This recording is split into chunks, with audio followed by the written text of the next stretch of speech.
Tonight we enter the cold stone world of medieval knight training, where a child may be dressed in silk at dawn and drilled toward violence by dusk.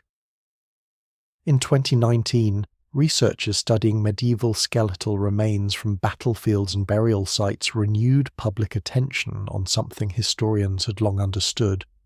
War was not only a matter of kings, banners, and heroic charges. It was also a system that reached into childhood. Scholars at Oxford and Cambridge have often described knighthood as both a military profession and a social identity, shaped through years of service, discipline, and carefully staged honour. That sounds elegant. It was not always gentle. So, before you get comfortable, take a moment to like the video and subscribe, but only if you genuinely enjoy what I do here. And as the night settles around you, right where you are watching from and what the local time is, somewhere, perhaps, it is raining softly. Somewhere else, the room is dark and the clock is almost silent. You begin with a boy, not a warrior yet, not even close. He may be 7 years old, perhaps 8, old enough to sit straight at table, young enough to miss his mother when no one is watching. His hair is brushed, his tunic is clean, his hands are small, still more suited to holding bread than reins, more suited to chasing dogs in the yard than gripping a sword. Yet his future has already been arranged by people who speak softly over cups of wine. He is born into a world where land is power, and power must be defended. A noble household cannot simply hope that its sons become brave. It must produce them.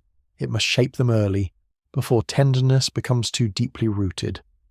That is the quiet truth beneath the polished surface of chivalry. The making of a knight begins before the boy understands what death means. The journey often starts with departure. He is sent away from home to live in another noble household, where he will serve as a page. Records from medieval England and France confirm that noble boys were commonly placed in aristocratic households for training, patronage, and social education. It was not only military preparation, it was networking with sharper edges. He learns who matters, who commands, who kneels, and who must never be insulted at supper. The road is long and damp. You can almost feel the leather saddle beneath him, stiff and unfamiliar. The hooves strike mud. The fields stretch out in dull green and brown, broken by hedges, mills, and church towers. Behind him lies the small-known world of childhood. Ahead stands a hall full of strangers, rules, glances, and punishments he does not yet understand. When he arrives, nobody calls it exile and they call it opportunity. That is how adults make loss sound useful. The household receives him with courtesy, perhaps even warmth, but it is not the warmth of home. Servants inspect his baggage. Older boys study his clothes. A steward measures his manners in a single look. The lady of the house may speak kindly to him, and that kindness matters. But even kindness here has structure. Everyone has a place. Everyone is watched. He is not yet trained to kill. First, he is trained to obey. This is where the dark truth begins quietly, not with swords flashing in sunlight, but with posture, silence, and service. The boy learns to stand behind chairs, carry messages, polish small items, attend noble guests, and move without clumsiness. He learns the names of horses, the folds of garments, the order of rank at table. He learns when to speak. More importantly, he learns when not to speak. The first weapon placed into his hands may not be a blade. It may be a basin, a towel, a cup, or a candle. Now that sounds harmless. It is not. Service teaches hierarchy through the body. Bend here, wait there, lower your eyes, answer quickly, do not cry, do not complain. In a world of warriors, humility before superiors becomes the foundation of command over inferiors. Before he can dominate anyone, he must experience domination as normal. Perhaps that is the oldest trick in military training. Make obedience feel like virtue. A historian from Yale once described a medieval, aristocratic life as a culture of performance, where identity was acted out daily through gestures, clothes, speech, and ritual. In narrative terms, the boy is placed on a stage before he knows the script. Every meal is a lesson. Every reprimand is a rehearsal. Every laugh from an older squire burns itself into memory. There are soft details too, because history is never made of darkness alone. He may sleep beneath wool blankets in a crowded chamber where boys whisper after sunset. He may smell beeswax, rushes on the floor, stewed onions, horse sweat, wet cloaks drying by the fire. Somewhere, a dog scratches at fleas. Somewhere, a priest coughs into his sleeve. Somewhere, a lute sounds faintly in the hall, and for a moment the world seems almost kind. Then morning comes. The bell calls him up before he wishes to rise. Cold water strikes his face. The day begins with duty. His body learns rhythm. His mind learns anticipation. He discovers which lord has a temper, which servant may be bribed with a crust of bread, which older boy is cruel when adults turn away. He also learns that pain can be hidden. A bruised wrist can be tucked inside a sleeve. Homesickness can be swallowed with porridge. Here enters a strange little detail from the edges of medieval life. Some manuals and household traditions treated manners almost like combat training. A boy might be corrected for wiping his nose badly, cutting bread rudely, or staring too long at another person's food. It feels almost comic now. Imagine preparing a child for war by scolding his soup manners, yet the logic is sharp. Control the hand at table, and later you may control the hand in battle. Still, scholars debate how uniform this training really was. Some argue that the path from page to squire to knight was a recognizable aristocratic pattern. Others caution that medieval life varied greatly by region, wealth, century, and family ambition. A great lord's son might receive careful instruction in riding, etiquette, and religion. A poorer knight's son might learn more harshly, with less ceremony and more practical labour. The shining model exists. Yes, but beneath it lies a messier human reality. You stand in that messy reality with the boy. He's small among adults who speak of alliances, debts, inheritances, and war as though these things are weather. He hears names of enemies before he understands why they are enemies. He hears laughter about raids, ransom, and broken men. At first, the words pass over him like smoke. Later, they settle. This is how violence enters him. Not all at once, not as a thunderclap. It arrives through stories, jokes, prayers, punishments, songs, and admiration.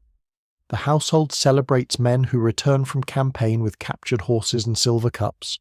It praises endurance. It mocks cowardice. It teaches the boy that fear is natural, but shame is worse. And shame is a powerful teacher. A child wants love. A noble child wants approval wrapped in honour. He wants the lord to nod at him. He wants older squires to stop laughing. He wants his father, far away, to hear that he is doing well. So he learns. He adapts. He watches the men who are praised and notices what they do not show. They do not show softness in public. They do not hesitate. They do not admit dread. Perhaps, late at night, he still remembers home. The memory comes quietly, a familiar courtyard, a mother's sleeve, a younger sister running beside a wall, the smell of bread from his own kitchen, not this grander one where everything belongs to someone else. For a few breaths, he's only a child again. Then another boy turns in his sleep. A guard coughs outside. The memory fades into the dark rafters. By morning, Duskus, the training continues. No sword has yet cut flesh. No battlefield has opened before him. Yet something important has already happened. The household has begun separating the boy from ordinary childhood. It has given him new loyalties, new fears, new rewards. It has placed his tender self inside a machine made of manners, ambition, religion, and force. This is the first secret of night training. The child is not turned into a killer by battle alone. Battle comes later. The change begins in rooms full of candle smoke, polished cups, whispered corrections, and lonely nights under another lord's roof. It begins when obedience becomes pride. It begins when homesickness is renamed discipline. It begins when a boy learns that the world is divided between those who command and those who are commanded. And somewhere inside him, quietly, the old life loosens its grip. The page learns silence before he learns violence. At first, this silence feels like politeness. He stands near the wall while adults eat beneath smoky rafters, their knives flashing in the firelight, their cups catching the glow of tallow candles. He hears the clatter of trenchers, the scrape of benches, the low murmur of deals made between bites of meat. He smells ale, roasted onions, damp wool, and the faint sourness of rushes scattered over the floor. Everything has a place. Every person has a measure. He is expected to notice without staring. That is harder than it sounds. Children are made of questions. Why does the Lord frown when that name is spoken? Why does one guest receive the silver cup while another receives plain wood? Why does the steward speak gently to one knight and sharply to another? The boy must gather these answers without asking too many questions, because curiosity can look like insolence. So he watches. Watching becomes a private education. He studies hands, shoulders, glances, pauses. He learns that anger often arrives before words do, resting first in a clenched jaw or a cup set down too firmly. He learns that a noble smile can hide dislike. He learns that laughter can be a weapon, especially when everyone joins in because refusing would be dangerous. Records from aristocratic households confirm that young pages were trained in table service, manners, music, basic literacy, and the careful habits of court life. Historians at Oxford have long emphasised that noble upbringing was never only about fighting. It was about learning the grammar of rank. A boy who could not read a room might one day misread a battlefield, a negotiation, or a king's mood. In that world, clumsiness could become political. There is something unsettling in that. The child is being trained to become alert all the time. Not loudly alert, not wild-eyed, but inwardly awake. He must move through the hall like a small ghost, present enough to serve, invisible enough not to offend. He carries a basin for hand-washing. He folds cloth. He refills cups before they're empty. He delivers messages with exact words, because a changed phrase may change an alliance. A door creaks. He freezes. The moment passes, but his body remembers. Medieval training often worked through repetition until response became instinct. This is one of the hidden foundations of warrior culture. Before the sword, there is the nervous system. Before the charge, there is the child learning to react instantly to command, sound, gesture, and threat. He's not told this in those words. Nobody sits him down and says, "Little boy, we're shaping your reflexes for war." Instead, someone snaps their fingers, and he moves. Someone calls his name, and he answers. Someone drops a cup, and he kneels to gather it before the spilled wine spreads. Our household can train a body without announcing the lesson. The silence has rules. He must not interrupt his betters. He must not contradict a guest. He must not carry gossip unless instructed, and even then he must pretend he carries nothing of importance. He learns that words have weight, and that some words can wound more deeply than a practice blade. In a noble house, speech is not casual, it is currency. It is bait. It is a ladder. Yet there are softer lessons tucked inside the hard ones. He may learn to sing a devotional song, to play a simple melody, to recognise a family emblem stitched in coloured thread. He may be taught letters by a chaplain who smells of ink, wax, and old parchment. The page bends over a tablet, tracing symbols while the rain taps against a shutter. His fingers are cold. The letters seem stubborn. Still, they open doors. Not all knights were learned men, but literacy mattered more than the popular myth admits. Charters, accounts, prayers, romances, and letters moved through noble life. Some boys absorbed only the basics. Others became comfortable with written culture, especially in wealthier courts.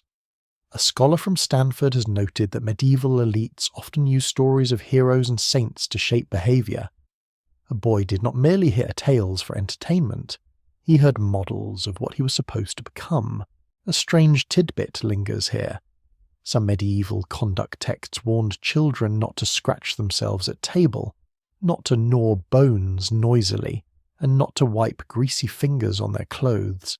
It sounds almost funny, like a fussy adult haunting history with a napkin. Yet beneath the comedy sits control. The body must be governed in every small act. The boy who masters appetite, fidgeting, and embarrassment may later be expected to master fear. He is taught to wait. Waiting may be the hardest lesson. He waits outside chambers while decisions are made. He waits with horses in the yard while rain darkens his cloak.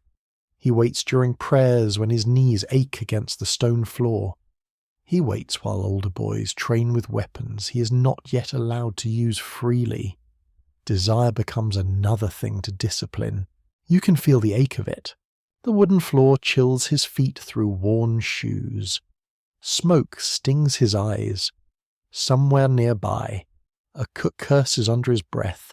Somewhere above, pigeons shift in the roof spaces. Life in the household is never silent. Yet the page must make himself quiet inside it. He becomes a vessel for instructions, impressions, and fears. Open debate remains among historians about how affectionate these training households could be. Some evidence shows real bonds forming between fostered boys and the noble families that raised them. Other accounts reveal bullying, harsh correction, and emotional distance. The truth likely changes from hall to hall, from lord to lord, from one winter to another. A boy might find a mentor. He might also find a tormentor wearing fine boots. The older boys matter greatly. They are not yet men, but they are close enough to power to imitate it badly. They tease the smaller pages, test them, command them, sometimes protect them. They show him how to sneak an extra crust, how to curry a horse without angering it, how to keep a secret, how to hide tears in the stable where steam rises from warm animal bodies. The stable becomes another classroom. There, the page discovers a different kind of silence. Horses breathe heavily in the dimness. Leather straps hang from pegs. Iron bits feel cold in the palm. The smell is rich and living. Hay, manure, sweat, damp wood, and oiled tack. A nervous horse teaches consequences quickly. Stand wrongly, and a hoof may crush your foot. Touch too suddenly, and teeth may close on your sleeve. Animals do not care about noble birth. That may be one of his first honest lessons. A horse obeys skill, calm, repetition, and sometimes force. The boy watches grooms who understand more about practical survival than many richly dressed guests. He learns that strength alone is clumsy. Timing matters. Patience matters. Confidence must be performed until it becomes real. The page also learns fear through small humiliations. A dropped dish, a forgotten message, a laugh from across the hall, a rebuke spoken in front of everyone. These moments seem minor beside warfare, yet they cut deeply into a child's sense of self. Shame teaches him to monitor every movement. Shame teaches him that failure is public. Shame teaches him to obey quickly the next time. It is possible that this emotional training was as important as physical preparation. A knight had to endure scrutiny. He fought before witnesses. His courage, lineage, generosity, and loyalty were constantly judged. The boy, standing with a towel near the Lord's chair, is already inside that theatre of judgment. He is learning that identity can be granted by others and taken away just as quickly. At night, the hall changes. The fires sink low. Shadows stretch along the beams.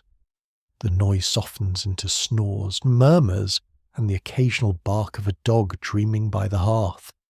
The page lies still among other boys, feeling straw prick through his bedding. He may replay the day in his mind, measuring each mistake. Did he bow low enough? Did he speak too softly? Did the lady notice his shaking hands? No one hears the answer. This is where silence becomes internal.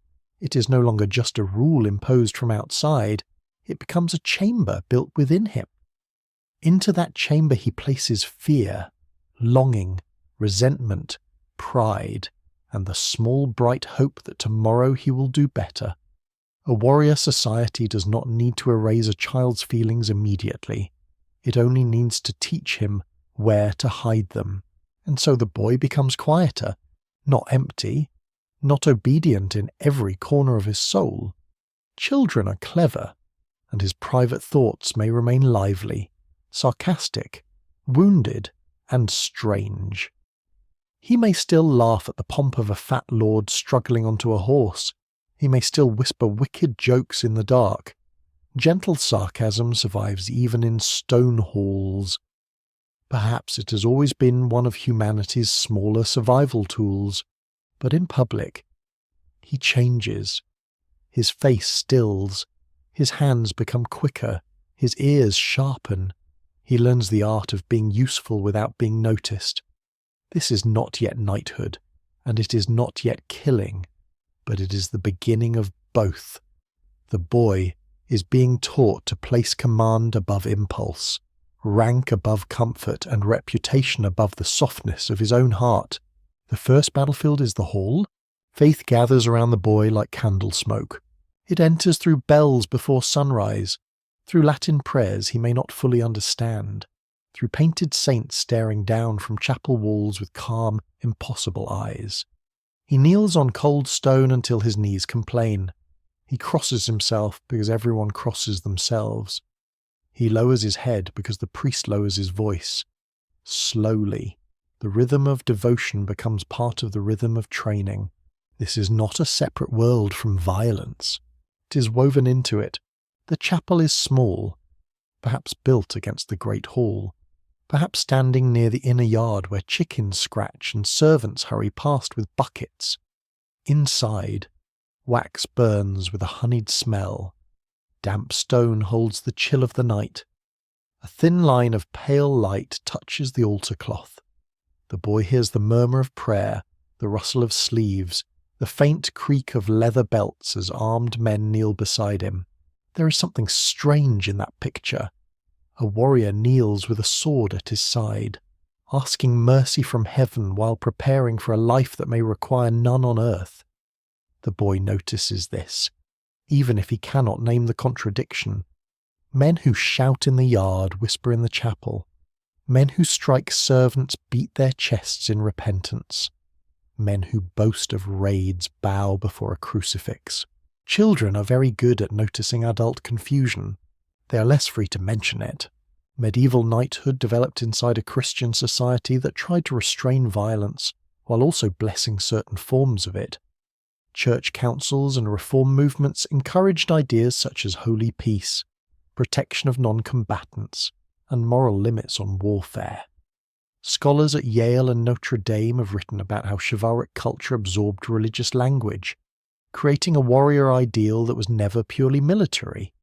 The knight was supposed to be strong, but also pious, fierce, but obedient to God, dangerous, but disciplined.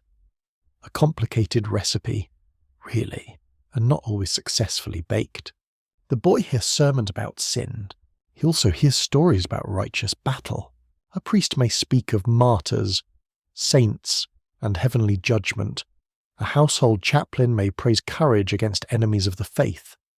A visiting cleric may remind young nobles that their strength must defend widows, churches, pilgrims, and the poor. In theory, the sword should serve justice. In practice, swords often serve land claims, family grudges, ransom, ambition, and someone's extremely convenient interpretation of justice.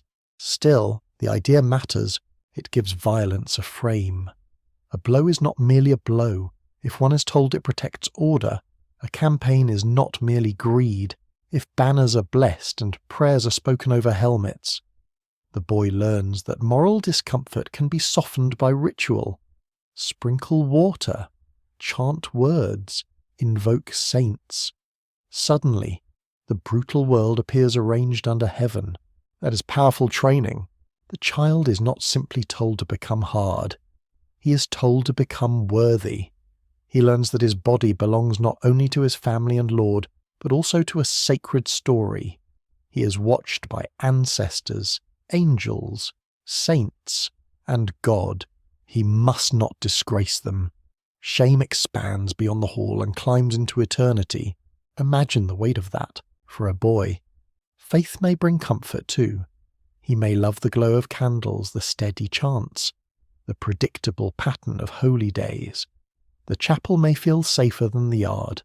It may offer language for fear, because prayer allows him to admit weakness without saying it aloud to another boy. In the dark, he may ask a saint to protect him from humiliation, illness, and the large squire who enjoys tripping smaller pages near the stable. Small prayers can be very honest. A mainstream fact sits quietly beneath this atmosphere. The medieval ceremony of knighthood increasingly took on religious features, including vigils, blessings, baths of purification, and church services in some regions and periods. Not every knight experienced the full ceremonial ideal, and historians debate how often the most elaborate rituals happened in ordinary practice. Yet the literary and social model was clear. The warrior's transformation could be presented as sacred. The boy absorbs this long before he is ready to wear spurs. He hears romances in which noble fighters defend the weak and pursue honour beneath the gaze of heaven. He hears older men speak of crusading, pilgrimage, penance, relics, and vows. He may see a fragment of bone or cloth displayed with reverence, said to belong to a saint whose protection travels with the household. Whether he believes every tale is another matter, but children do not need perfect belief for symbols to shape them. Repetition does its work anyway. There is a quirky tidbit from medieval religious life that fits oddly well here.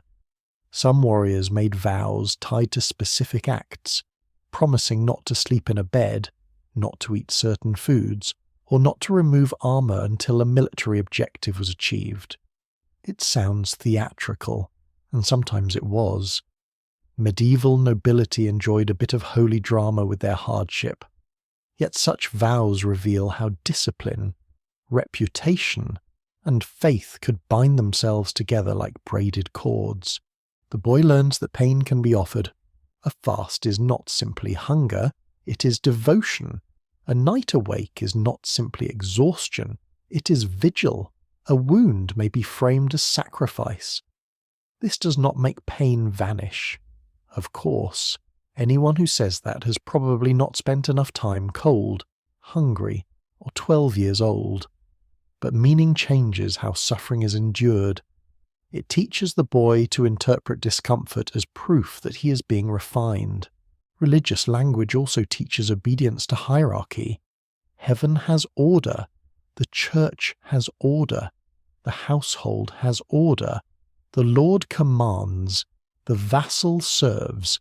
The servant obeys. And the page learns his place somewhere low but rising. The whole world appears as a ladder with God at the height and shame waiting below for anyone who slips. He is told that pride is dangerous. He is also told that honour is everything. This contradiction will live inside him for years. He must be humble before God, respectful towards superiors, bold before enemies, generous before peers, and terrifying when required. He must not love violence too much. He must not fear it too openly.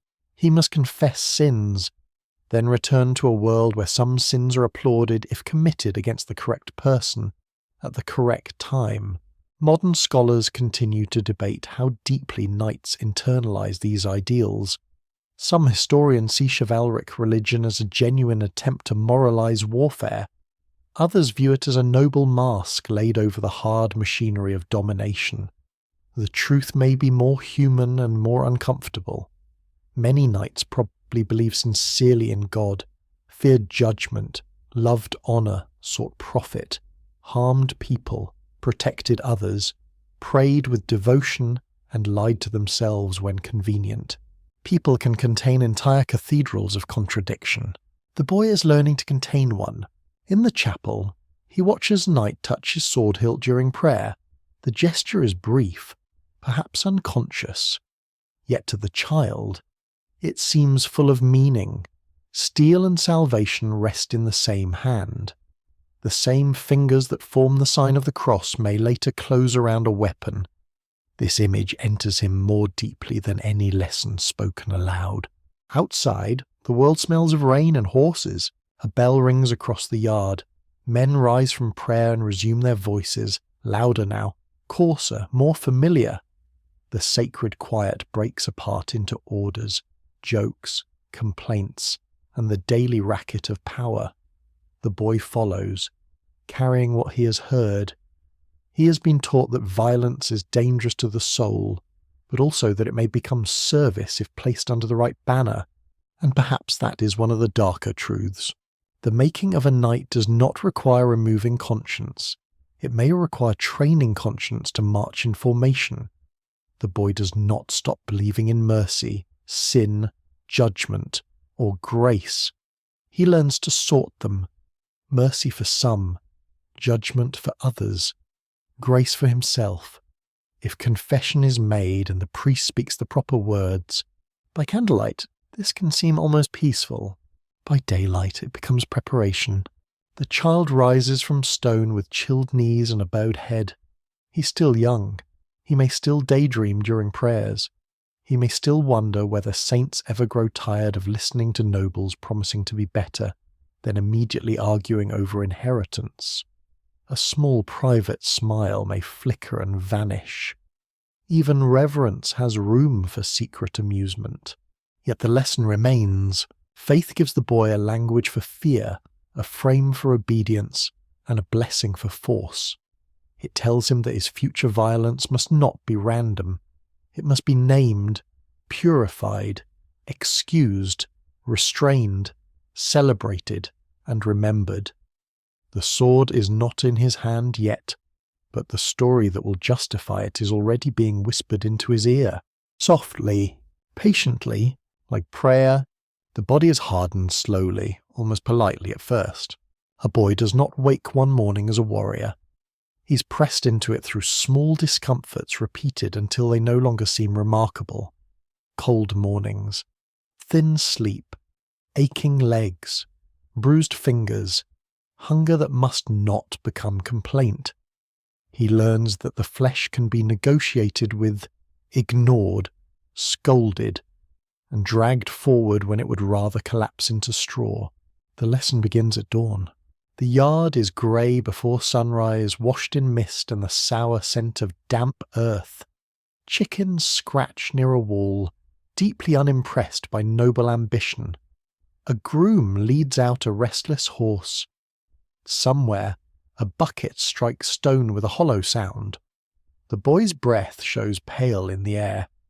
His hands are stiff, and the wool at his neck itches, but no one asks whether he slept well. Comfort is not the point. The household expects him to move.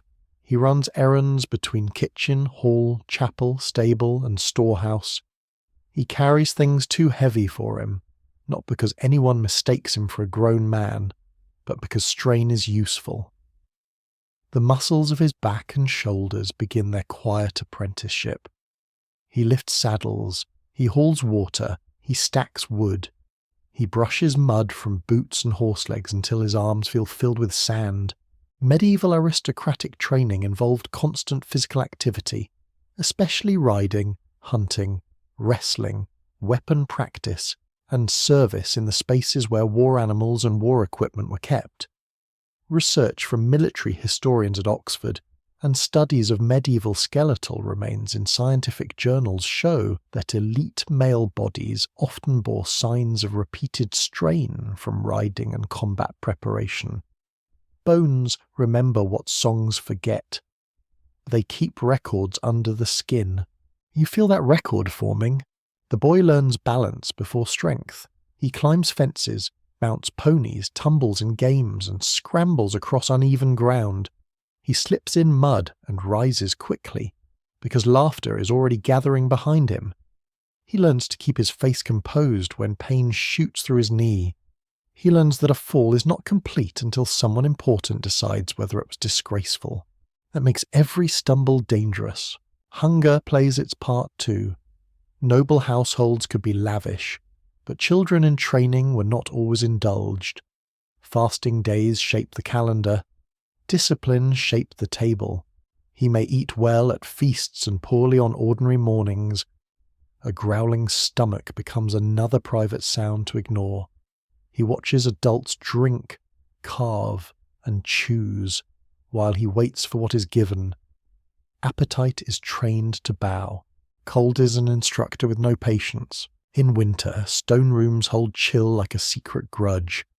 The boy wakes beneath blankets that never seem thick enough. His fingers crack in dry air. His ears burn while he waits outside with horses. Frost whitens the yard. Leather hardens. Metal bites the skin. He learns to work anyway, because the fire is not always near and pity is not always available. A peculiar tidbit from the medieval world belongs here. Some noble youths practiced endurance through hunting in miserable weather, treating rain, thorns, and exhaustion as part of the sport. Hunting was not just leisure, it was violence with nicer scenery. It taught tracking, riding, weapon handling, command of dogs, and the ability to stay uncomfortable while pretending the whole affair was splendid. Very character building, naturally. The hunt sharpens the senses. The boy hears hounds baying through wet trees. He smells crushed fern, animal musk, and the green bitterness of broken branches. His boots sink into soaked ground. His cheeks sting from wind. A stag may flash between trunks, suddenly beautiful and suddenly doomed. The adults around him change when pursuit begins. Their voices quicken. Their bodies lean forward. Excitement and cruelty mix more easily than bedtime stories admit. He notices that. The body is trained not only through work, but through pain made ordinary. Practice weapons strike arms, shoulders, and ribs. A wooden sword may be blunt, but it is not kind. Wrestling ends with dirt in the mouth and someone's knee against the chest. An older youth may say it was an accident when a blow lands too hard. Perhaps it was, perhaps it was not. Either way, the smaller boy learns. Pain teaches attention. He begins to understand distance. Too close, and he is grabbed. Too slow, and he is hit. Too proud, and he is punished. Too timid, and he is mocked. The body becomes a map of errors. A bruise on the forearm says the guard was late. A sore hip says the fall was clumsy. A cut lip says the mouth opened when it should have stayed shut. There is an open debate among scholars about how formalized childhood martial training really was across medieval Europe. Some historians see a recognizable elite pattern centered on household service and gradual military education. Others warn that surviving manuals and romances often describe ideals more than everyday routines. The evidence is uneven, and the lives behind it varied greatly. Still, the direction is clear enough. Noble boys were expected to grow into useful violence. Usefulness is the cold word. A warrior body must be resilient because war is disorder wearing a helmet. Armor is heavy, roads are long, siege camps stink, horses throw riders, weapons jar the bones, wounds fester, sleep vanishes. The child cannot be protected from hardship if hardship is the occupation waiting for him. So hardship is introduced early, in portions small enough to survive and frequent enough to transform. The change is not romantic. His palms thicken, his knees scar, his shoulders broaden unevenly. He smells often of sweat, smoke, and horses. His fingernails are rarely clean for long, despite all those elegant lessons about manners.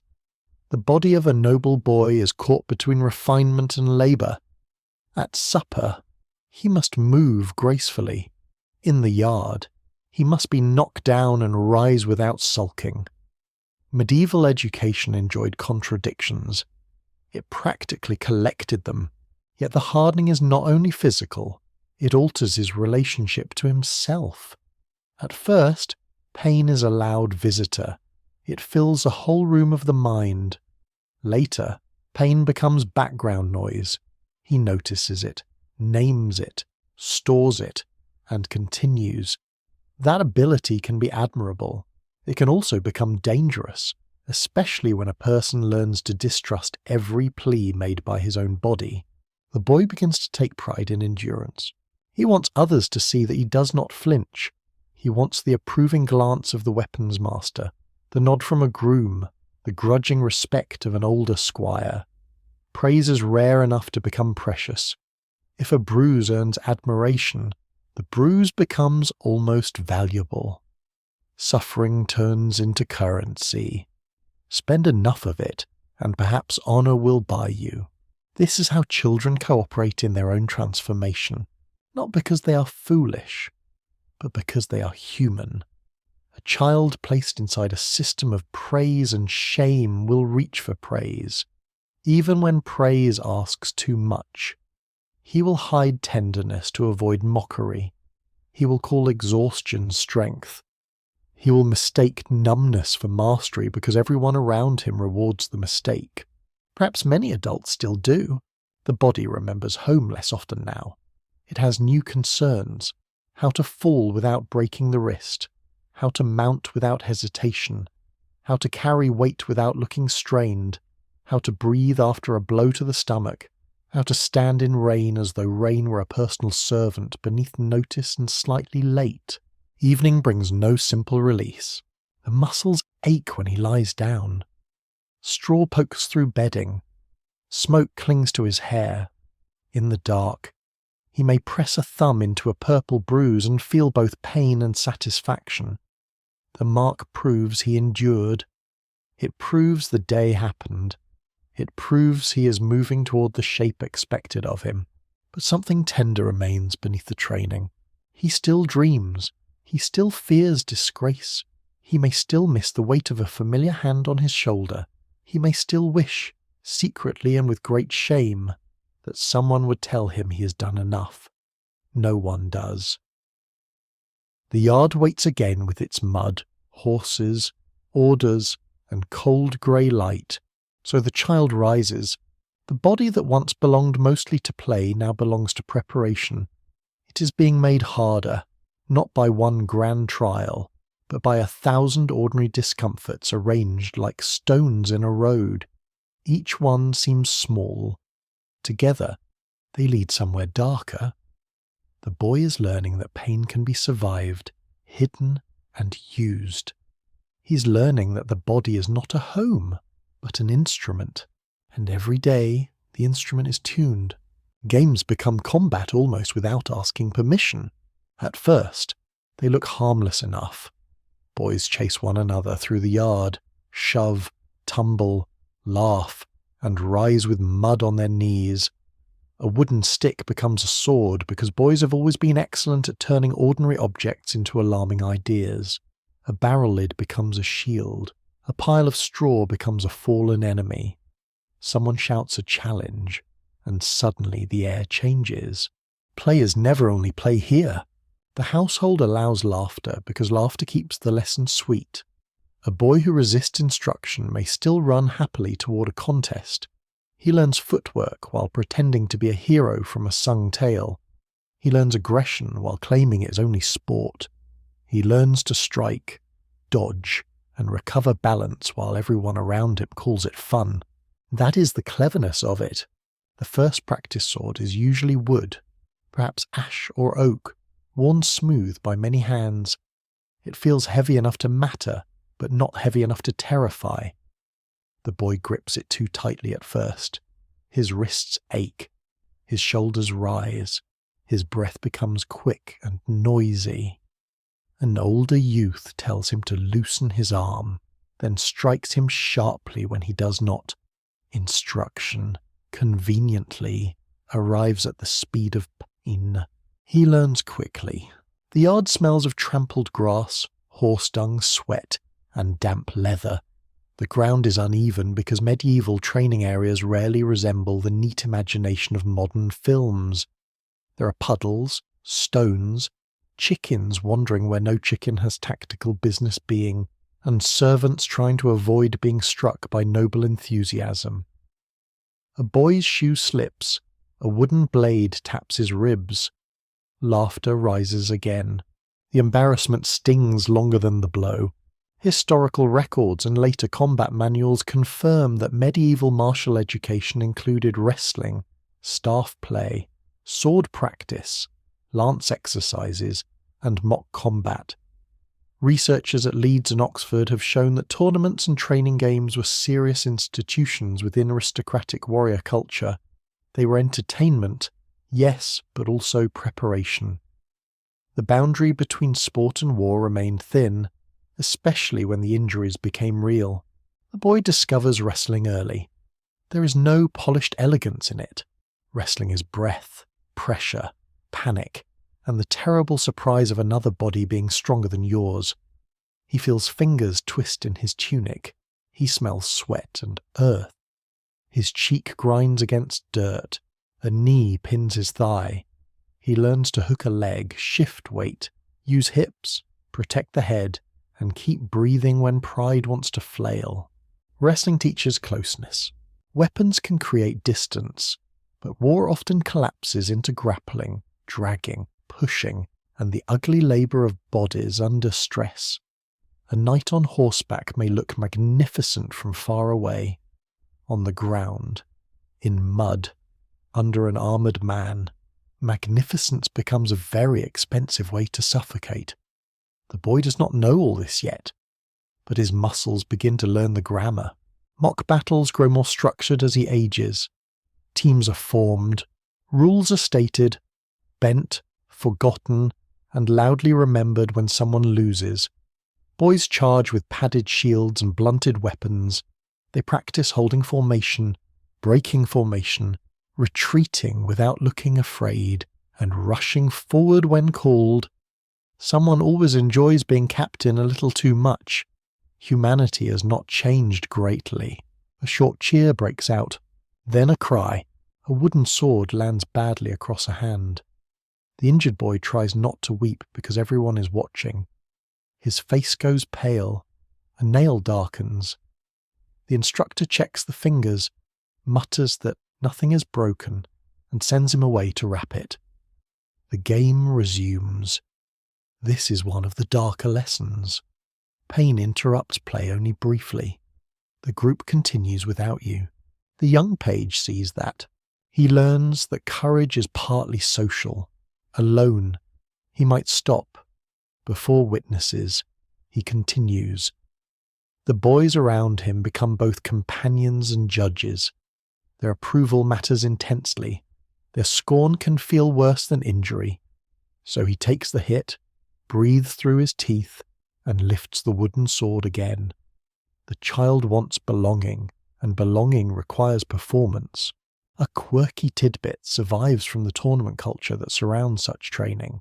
In some regions, mock battles could become so violent that rulers and church authorities tried to regulate or forbid them.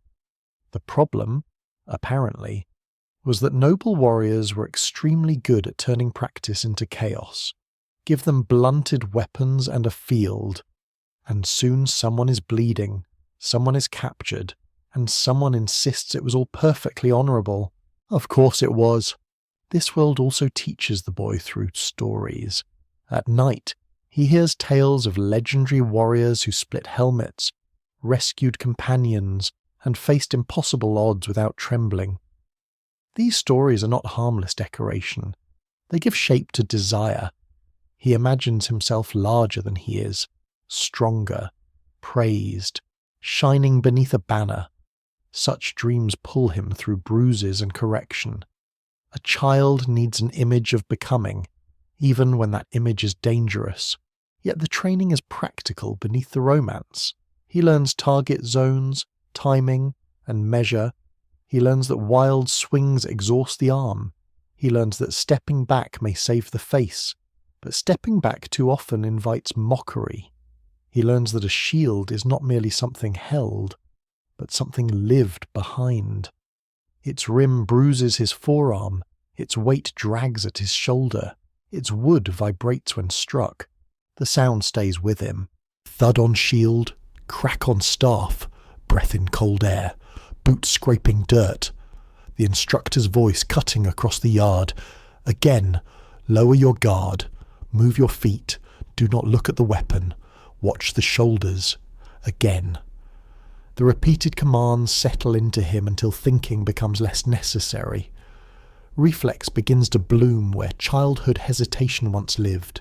Scholars still debate how far martial games prepared boys psychologically for killing. Some argue that play combat normalized aggression and trained useful skills without fully teaching the emotional reality of lethal violence. Others suggest that repeated mock conflict helped dull hesitation and built a culture where striking another body felt natural. The debate remains open because no skeleton can tell us exactly when a child first became willing. Perhaps the answer is not a single moment. Perhaps willingness is built in layers. First, you learn to hit a shield, then you learn to hit a padded body, then you learn to strike hard enough to win praise, then you learn that the opponent is an obstacle, not a person with a mother and a fear of pain. It happens slowly, and therefore it can pretend not to be happening. The boy may still feel pity. He may pause when a smaller child falls. He may offer a hand, then look around to see whether kindness has cost him status. If no one laughs, he may feel relief. If someone does laugh, he may remember not to do it next time. Even mercy is trained by spectators. The older youths push him harder as he grows. Practice becomes less playful, more deliberate. He learns to strike at openings. He learns to recover from being disarmed. He learns to keep his footing when shoved by a heavier body. He learns to protect his teeth, which is always a useful lesson in any century. He begins to enjoy certain victories. That enjoyment surprises him. Winning feels warm. It moves through the chest like fire near winter hands. A good strike, a successful throw, a cheer from the yard, a nod from the instructor. These things enter him deeply. He is no longer only enduring training. He is beginning to desire mastery. The machine does not need to force every part of him. It has found the part that wants to be admired. There lies another dark truth. The transformation works because it offers pleasure as well as pain. There is delight in skill, pride in strength, beauty in movement, loyalty among companions, and laughter after a hard bout. The boy is not simply crushed into a warrior. He is invited to love pieces of the process. That love makes the harder lessons easier to accept. As dust settles, the yard empties. The ground is scarred with footprints. Wooden weapons lean against a wall. A torn sleeve flutters from a nail. The boy's arms ache, and his mouth tastes faintly of blood where a tooth cut the inside of his cheek. He tells himself it is nothing. He has seen others endure worse. He has given as well as received. That matters to him now. He walks toward the hall with mud drying on his legs and triumph hidden beneath fatigue. The games have changed him. They have taught his hands to strike before his conscience finishes speaking. They have taught his body to find rhythm in conflict. They have shown him that violence can come with rules, laughter, applause, and instruction. So the play continues, and inside the play, the future waits.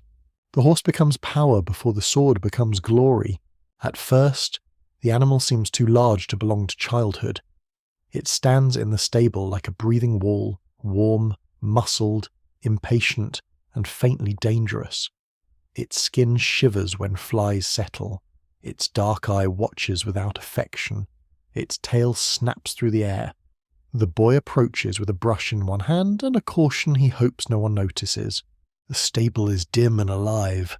Sunlight slips through cracks in the boards, laying thin gold lines across straw and dust. Leather straps hang from pegs. Iron bits glimmer like small cold teeth. The floor is packed earth, damp in places, stamped by hooves, scented with hay, manure, old sweat, and the sharp comfort of oiled tack. A horse exhales, and steam clouds briefly in the winter air. Nothing here feels symbolic yet. It is all work. He learns to curry the coat in circles, to check hooves, to comb burrs from the mane, to avoid sudden movements near the hind legs. A horse can break a boy's bones without malice. That fact teaches respect faster than a sermon. He discovers that fear must be managed, because the animal feels hesitation through the hand, the seat, the breath. A nervous rider makes a nervous horse. A foolish rider makes an injured one.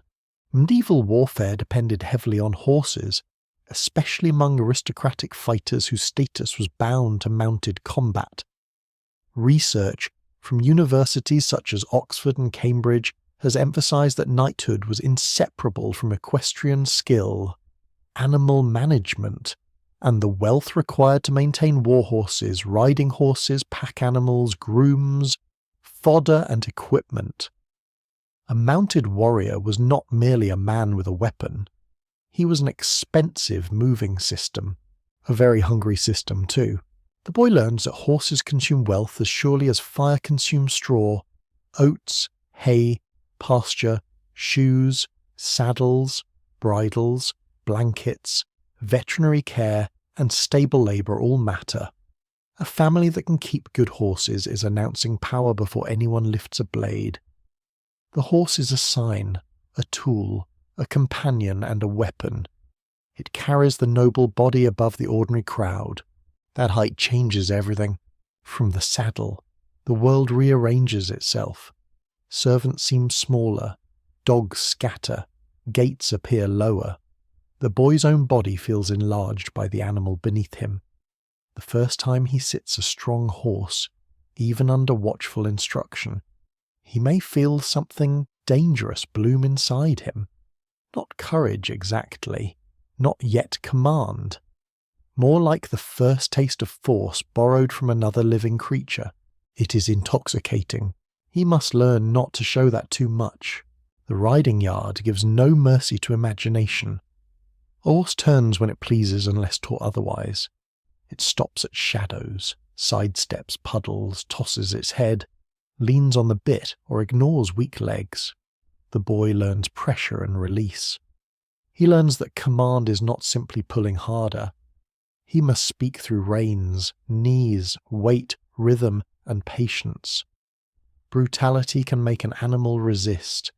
Skill makes obedience look almost effortless. The best riders seem quiet. That quiet is hard-earned.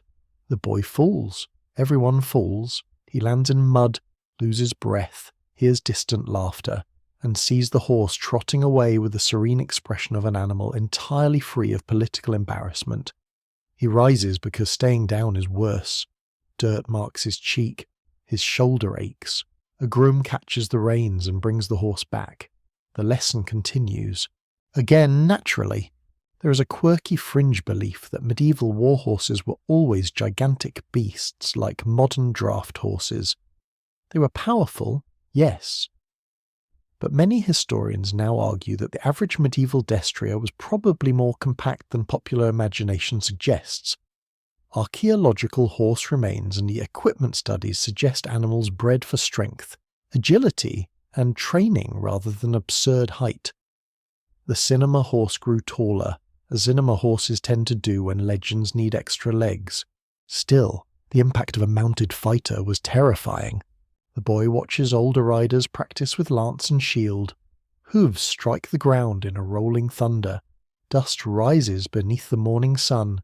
A wooden target hangs from a frame, waiting to be struck. The rider lowers the lance, angles the body, and lets the horse's speed carry the blow.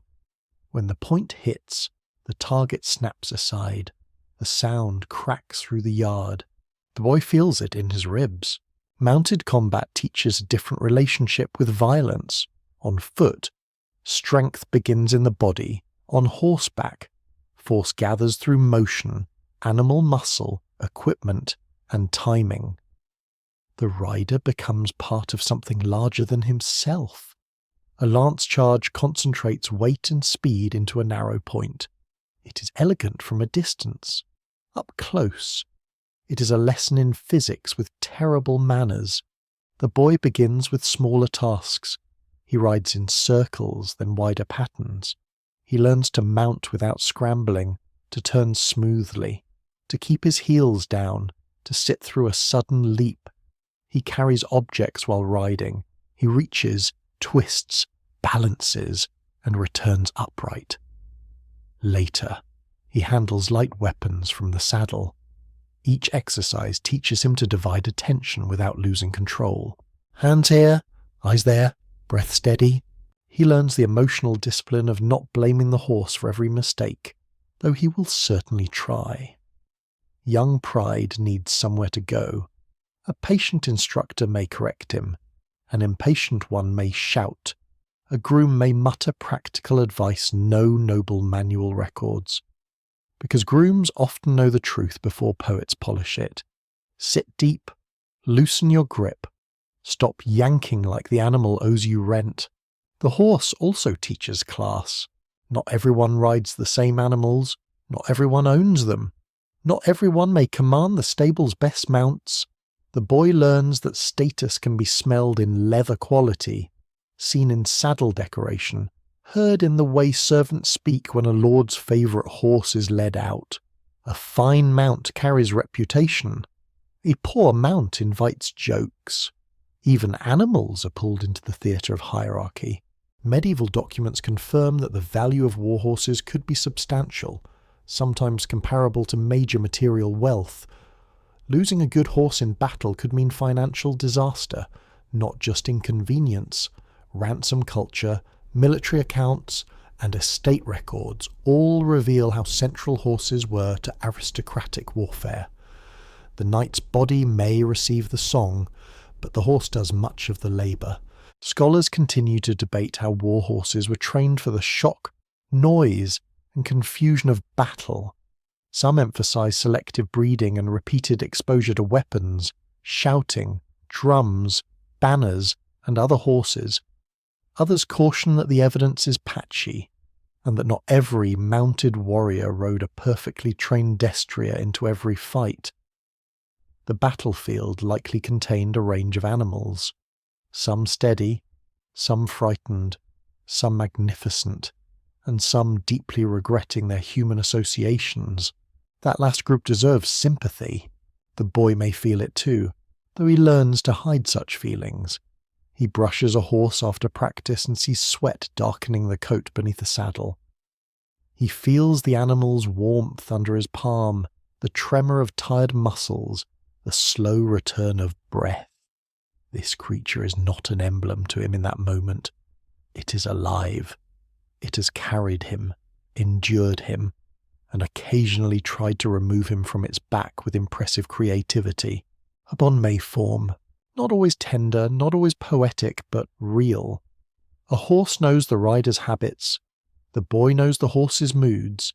He learns which animal startles at birds, which one bites at feeding, which one becomes bold in company, and which one saves its worst behaviour for moments when important people are watching. Horses, like people, have personalities. Some are brave, some are lazy, some are artists of inconvenience. This bond complicates power. The boy is learning dominance through partnership. He must control the horse, yet he also depends upon it utterly. In battle, an unhorsed knight becomes vulnerable. A fallen mount can crush the rider. A panicked animal can turn a charge into chaos. The knight's strength rests upon another being's training, trust, and survival. Power, then, is never as solitary as it appears. As he grows stronger, riding becomes less awkward. His body learns the gait until movement beneath him feels almost like an extension of his own muscles. He can speak while riding, turn while carrying a shield, lean low against the neck, recover balance when the animal surges forward. The first fear does not vanish completely. It becomes disciplined attention. That is enough. The boy begins to understand why mounted men are admired. They seem raised above mud, above common danger, above the slow struggle of feet on earth. Yet the truth beneath the spectacle is labour, money, animal breath, bruised thighs, bitten fingers, manure on boots, and years of practice in a yard that smells nothing like glory. The horse lifts him, but it also binds him. It ties him to a class, a cost, a method of war, and a vision of himself as someone meant to ride forward while others stand below. That is the hidden power of the saddle. It changes height into identity. It turns movement into authority. It teaches a child that command can be felt through the knees and answered by hooves. The boy strokes the horse's neck as dusk settles over the yard. The animal lowers its head to feed. The leather creaks softly. Outside, the last light fades along the stable wall. The child's legs ache from riding, and his hands smell of reins, sweat, and hay. He is tired, but something inside him is awake. He has learned that a mounted warrior is not merely trained to fight. He is trained to tower. The squire enters war before he is allowed to understand it. He is older now, perhaps 14, 15, or 16, with longer limbs, stronger shoulders, and a face still caught between childhood and manhood. His voice may crack at awkward moments, because history has no mercy, and adolescence has even less. Yet he is already expected to serve near men who kill and may be killed. The training yard has opened into the world beyond the gate. War smells different from practice. It smells of wet canvas, stale sweat, horse dung, wood smoke, sour ale, and fear poorly hidden beneath jokes. It gathers in camps outside towns, along roads churned into mud, near rivers where men wash blood from blades and pretend the water carries memory away. This squire moves through this place carrying equipment, messages, food, shields, lances, and the reputation of the knight he serves. He is not the hero. Not yet. He is the one tightening straps, checking buckles, holding horses, setting out armour, sharpening edges, and keeping track of possessions that cost more than many families see in years. He learns that war is partly logistics, which is a very dull word for something that decides who lives. A missing glove, a cracked girth, a lame horse, or a misplaced helmet may matter more than a splendid speech beneath a banner. Medieval records confirm that squires served knights directly in military settings, attending to arms, armour, horses, and personal needs during campaign. Historians at Cambridge and Yale have described the role as both apprenticeship and service, placing young noblemen close to the machinery of war before full knighthood. The squire learned by proximity. He watched professionals manage fear, fatigue, wounds, pride, and profit. This is a dangerous classroom. The camp wakes early under a pale sky. Men cough in the cold. Horses stamp and snort. A cook stirs a pot that smells more determined than delicious. Somewhere, a smith hammers a bent fitting back into usefulness. The ringing metal travels through mist. A priest mutters prayers beside a cart. Discs click in a corner where soldiers gather, because apparently even the edge of death needs entertainment. The squire notices everything. He sees men preparing themselves in different ways. Some grow silent, some talk too much, some joke cruelly. Some inspect their weapons again and again, as if repetition could persuade the future to behave. A few appear calm, which may be courage, experience, numbness, or excellent acting. The young squire files these performances away. He's still learning how a warrior is supposed to look before violence begins. Looks matter. If he trembles, someone may notice. If he asks too many questions, someone may laugh. If he seems too eager, older men may smile in that unpleasant way adults smile when youth has mistaken danger for romance. So he adopts a middle expression, attentive and serious, as though he has always belonged among wet boots, drawn blades, and carts full of arrows. Inside, the story is less tidy. Fear moves through him in flashes. It tightens his stomach when scouts return quickly. It rises when horns sound from the distance. It scratches at his throat when a wounded man is carried past, teeth clenched, one hand gripping the edge of a cloak. The squire has seen bruises, broken fingers, and blood from practice. This is different. This blood arrives with silence around it. No one laughs. That silence teaches more than shouting could. A quirky and grim tidbit belongs to the world of sieges. During long campaigns, squires might spend more time dealing with mud, boredom, bad food, and animal problems than dramatic combat. Siege warfare was often waiting with a death problem attached.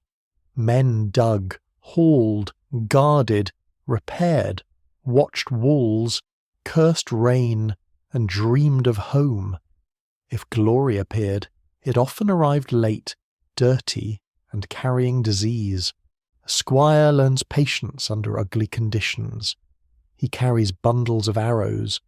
He helps move shields and pavises.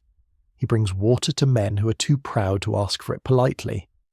He leads horses away from noise when they toss their heads. He sleeps poorly, wakes often, and keeps one ear open for command. The camp never fully rests. It mutters, snores, groans, and shifts like a creature made of men. Then comes the first real engagement. Perhaps it is not a grand battle. Perhaps it is a raid, a skirmish near a field, an ambush along a road, or a clash outside a fortified town. History is full of violence too small for great poems and large enough to ruin lives. The squire hears the change before he sees it. Shouts sharpen, hooves strike faster, and metal knocks against metal. Someone calls for a horse. His body moves from training. He brings the mount forward. He helps the knight arm. Mail shifts with a dry metallic whisper. Straps are pulled tight. Gloves are secured. A helmet settles over the face, turning a familiar man into something more distant. The squire passes up the shield. He checks the lance.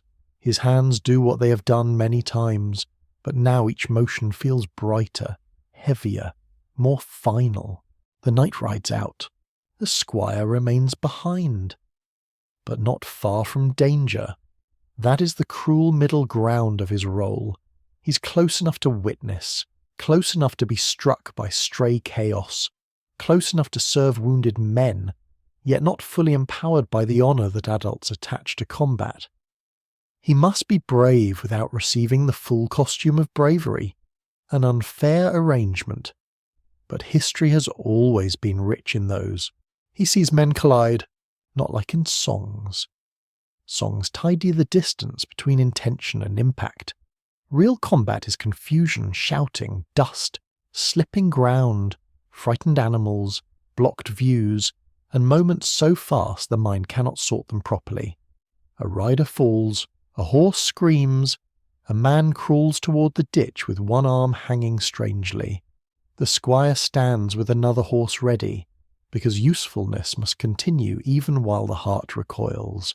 This is where innocence thins. The young man realizes that trained bodies break, noble voices beg, experienced fighters panic. Courage does not prevent fear. Skill does not guarantee survival. Armor does not make anyone immortal. The whole beautiful structure of banners, vows, stories, and ceremonies trembles before the simple fact that bodies are soft beneath metal. Scholars continue to debate how young squires processed exposure to warfare. Some historians suggest that gradual participation normalized violence and created emotional endurance. Others argue that medieval sources, written mostly by elites, often conceal fear, trauma, and moral injury beneath formulas of honor. The evidence is partial because inner wounds rarely leave neat records. Still, the silence around them is itself revealing. The squire may be ordered to help a wounded knight from the field. The man is heavier than expected. Armor turns assistance into labor. Mud sucks at boots. The wounded man curses, prays, or says nothing at all. The squire smells iron, sweat, and panic. He feels warmth through a torn place in fabric. He tries not to look too closely. He looks anyway. Somewhere nearby, another youth vomits behind a cart and returns pale-faced, pretending nothing happened. Very noble, very human. The squire understands the performance and silently respects it. A campaign teaches that dignity is often just terror wearing a belt. By night, the camp becomes uneasy. Fires burn low. Men speak in softer voices. Names are counted.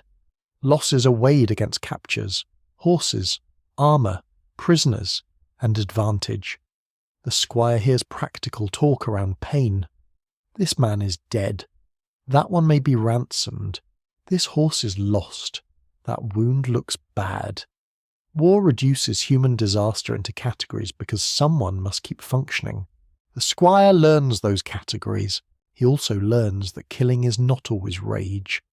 Often, it is work done under command, in fear, for loyalty, profit, survival, and reputation. That makes it colder, not cleaner. A boy imagining warriors may picture fury and heroic purpose. The squire sees men doing violence because the system has carried them to a place where violence is the expected next motion. Late in the dark, he sits near the horses. The animals shift and breathe. Leather creaks softly. His hands are dirty beyond washing. His eyes burn from smoke and sleeplessness. He may think of the training yard, of wooden blades, of boys laughing when someone fell into mud. The memory feels distant now, almost childish, and the realization pains him more than he expects. He has crossed a threshold. No ceremony marked it. No song named it. No lord placed a hand on his shoulder and explained what had changed. Yet the change is there. War has shown him the adult world without its painted shield. He has seen fear under armor, profit beside prayer, courage beside cruelty, and duty walking calmly past suffering because the horses still need feeding. Morning will come with more orders.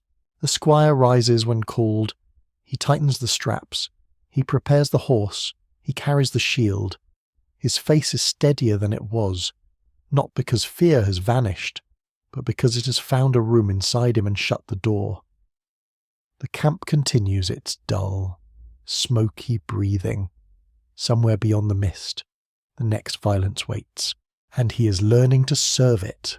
Armor changes the boy in ways no mirror can explain. The first transformation is practical and awkward. There are straps to fasten, buckles to pull, padding to settle, and metal pieces that never seem to rest where they should. The squire stands near a bench while another youth helps him into practice gear, and the process feels less like becoming a hero than being assembled as furniture by suspicious relatives. It takes patience. The underlayers come first: linen, wool, padded cloth. The weight gathers before the steel appears. He feels heat building around his chest and shoulders. His arms lose some freedom. His neck becomes aware of every seam. Even simple movement grows deliberate, as though the body must ask permission from its own clothing. The sound of cloth rubbing beneath mail becomes strangely intimate. Then the metal settles. Mail hangs from the shoulders with a downward hunger. Plates press against the body. A helmet lowers over the head, narrowing the world into breath, darkness, and framed light. The air inside smells of iron, leather, sweat, and old fear. His own breathing grows louder, trapped near his ears.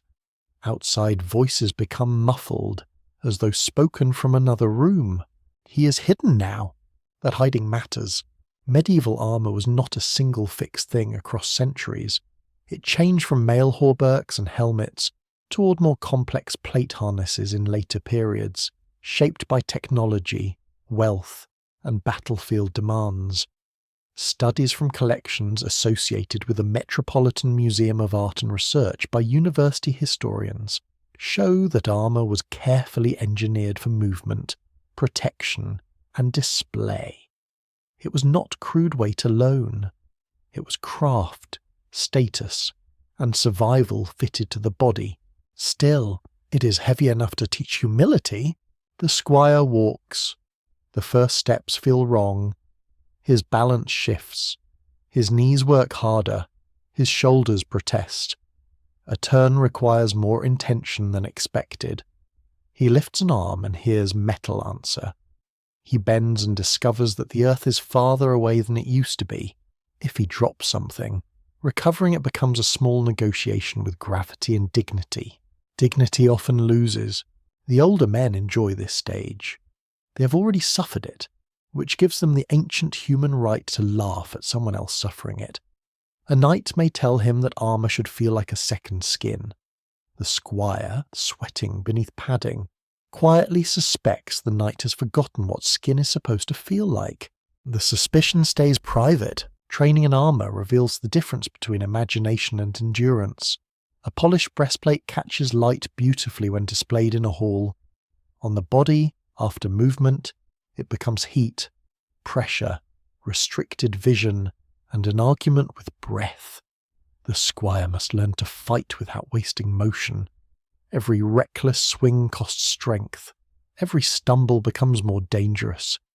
Fatigue approaches sooner than pride would prefer. The helmet changes him most. With the face covered, he becomes less readable.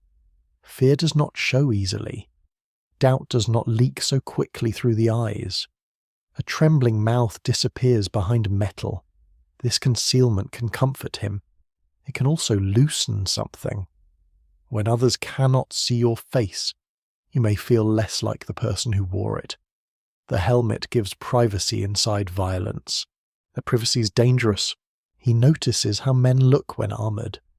Familiar voices emerge from strange figures, bodies enlarged and sharpened, human softness tucked away beneath rivets, plates, and cloth. A kind man can appear terrifying. A frightened man can appear resolute. Armour turns individuals into symbols before it protects them as bodies. It was a warrior easier to admire from afar and harder to pity up close. A strange tidbit follows armour through medieval imagination. Some believe famous swords and armour carried almost personal virtue, as though noble metal remembered noble deeds. Chronicles and romances love named weapons, blessed blades, inherited mail, and helmets linked to ancestors. The practical truth was less mystical, of course. Good equipment could save your life. Still, people have always been eager to let objects carry stories too heavy for flesh. The squire learns maintenance as devotion. He cleans rust before it spreads. He oils leather. He checks rings, straps, buckles, rivets, dents, and cracked padding. Armour neglected becomes betrayal waiting quietly in a chest. A loose strap might expose an arm. A damaged helmet might fail at the one moment it is asked to become a wall. The work is dull, repetitive, and essential. The hands grow skilled. He learns the difference between equipment for display and equipment for use. Some pieces shine for ceremonies. Others bear scratches from practice and campaign. A battlefield does not care for decoration, except as a useful way to identify someone worth capturing. Fine armour can announce wealth, and wealth can invite ransom. Protection and danger sometimes arrive wearing the same polish. This is one of war's little jokes. The open scholarly debate around armour often concerns how much it shaped behaviour in battle. Some historians argue that improved protection encouraged bolder close combat and changed tactics. Others emphasise that no armour erased danger, especially from polearms, crossbows, crushing blows, heat, falls, and the chaos of horses. The argument continues because armour is both shield and symbol, both technology and theatre. For the squire, the debate is simpler. Can he breathe? Can he move? Can he stand after falling? Can he recognise a friend through dust and noise? Can he keep panic from rising when the helmet narrows his sight and the body feels trapped inside its own defence? These questions are answered through drills, bruises, and the hard patience of repetition. Falling in armour teaches respect. The ground arrives with a deeper impact. Rolling is clumsy. Rising requires method, especially when breath has been knocked loose. Another fighter may close in before he regains his feet. The squire learns to protect joints, to turn the body, to use the weapon as support if needed. He learns that protection can become prison if he panics, so he trains calm. He stands while blows strike shield and shoulder. He listens to metal ring near his head. He learns that noise does not always mean injury. He learns not to freeze when vision narrows. He learns to trust padding, plates, mail, and his own practiced responses. The first time a blow glances off harmlessly, surprise runs through him. The armour has answered for him. The body remains whole. That creates confidence. Confidence can save him. It can also harden him. A protected man may step closer to danger. A hidden face may strike with less hesitation. A body wrapped in metal may begin to believe that other bodies are less real, especially the unarmoured ones below, around, and beneath him. Armour does not create cruelty by itself. It simply gives cruelty a safer room in which to stand. The squire sees both sides. He feels gratitude for protection when a practice strike skids from his shoulder. He feels pride when younger boys stare at him with wide eyes. He feels trapped when heat builds and sweat runs down his ribs. He feels powerful when his covered hand closes around a weapon. He feels strangely absent when he catches his reflection and does not recognise the figure looking back. A quiet unease enters. Who is he beneath the gear? The child who once feared rebuke?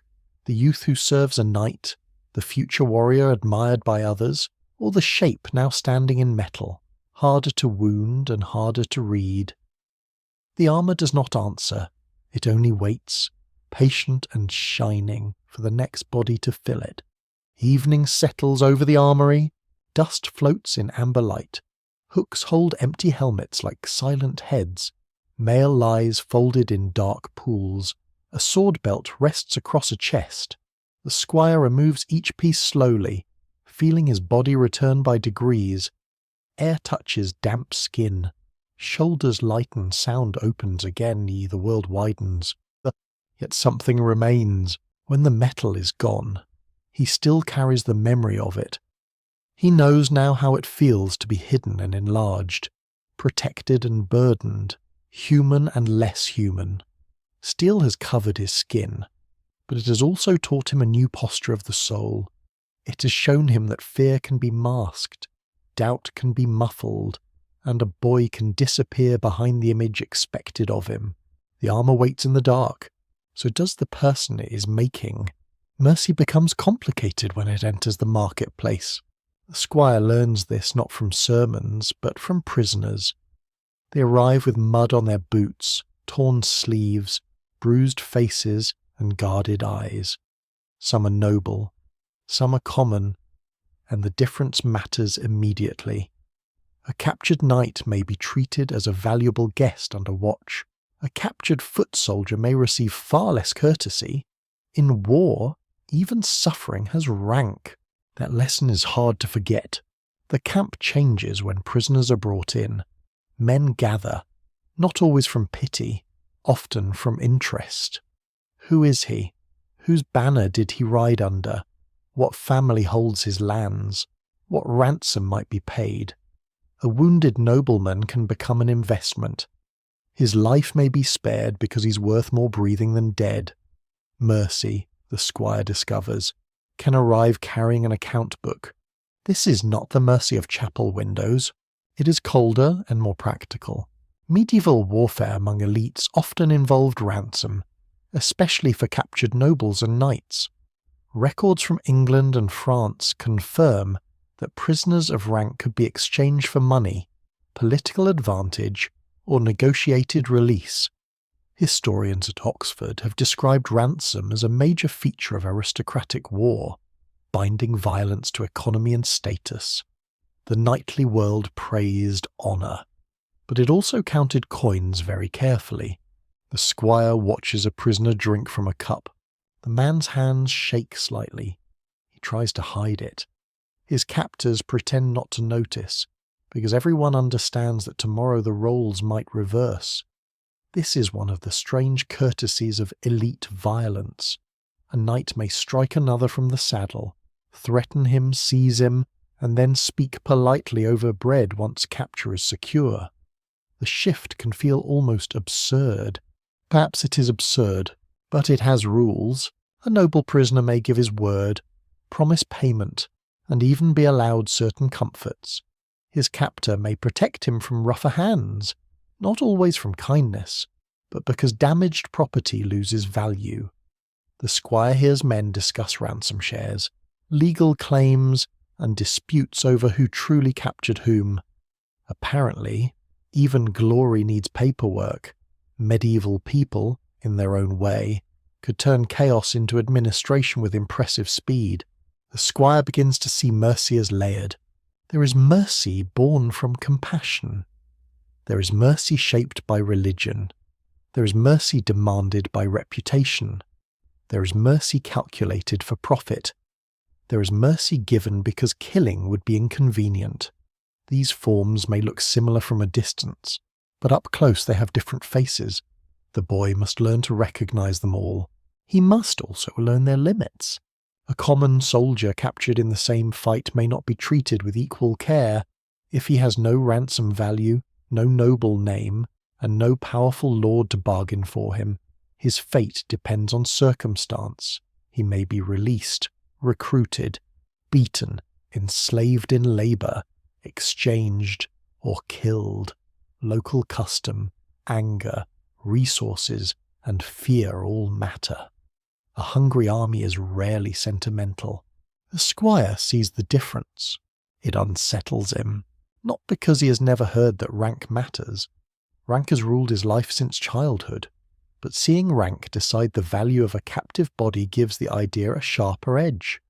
One man receives wine because his family can pay. Another waits tied near a cart because nobody important knows his name. The squire may not protest. Protest would sound naive, and naivety is another kind of weakness. Still, he notices, a mainstream fact rests beneath the scene. Chivalric ideals often claim that knights should protect the helpless, keep faith, and show restraint to worthy opponents. Yet chronicles and legal records reveal frequent violations, including plunder, executions, mistreatment of civilians, and brutal reprisals. Scholars from Yale and Cambridge continue to examine the gap between chivalric language and wartime behaviour. The gap was not a small crack. It was sometimes wide enough to march an army through. The squire learns the language that covers it. He hears men say necessity. They say example. They say punishment. They say warning. They say the enemy did worse. These words have a smoothing effect. They make ugly choices easier to carry. A village burned becomes strategy. A prisoner killed becomes prevention. A harsh order becomes discipline. Language is not a sword, but it prepares the hand. That may be its own weapon. There is a strange medieval tidbit about surrender.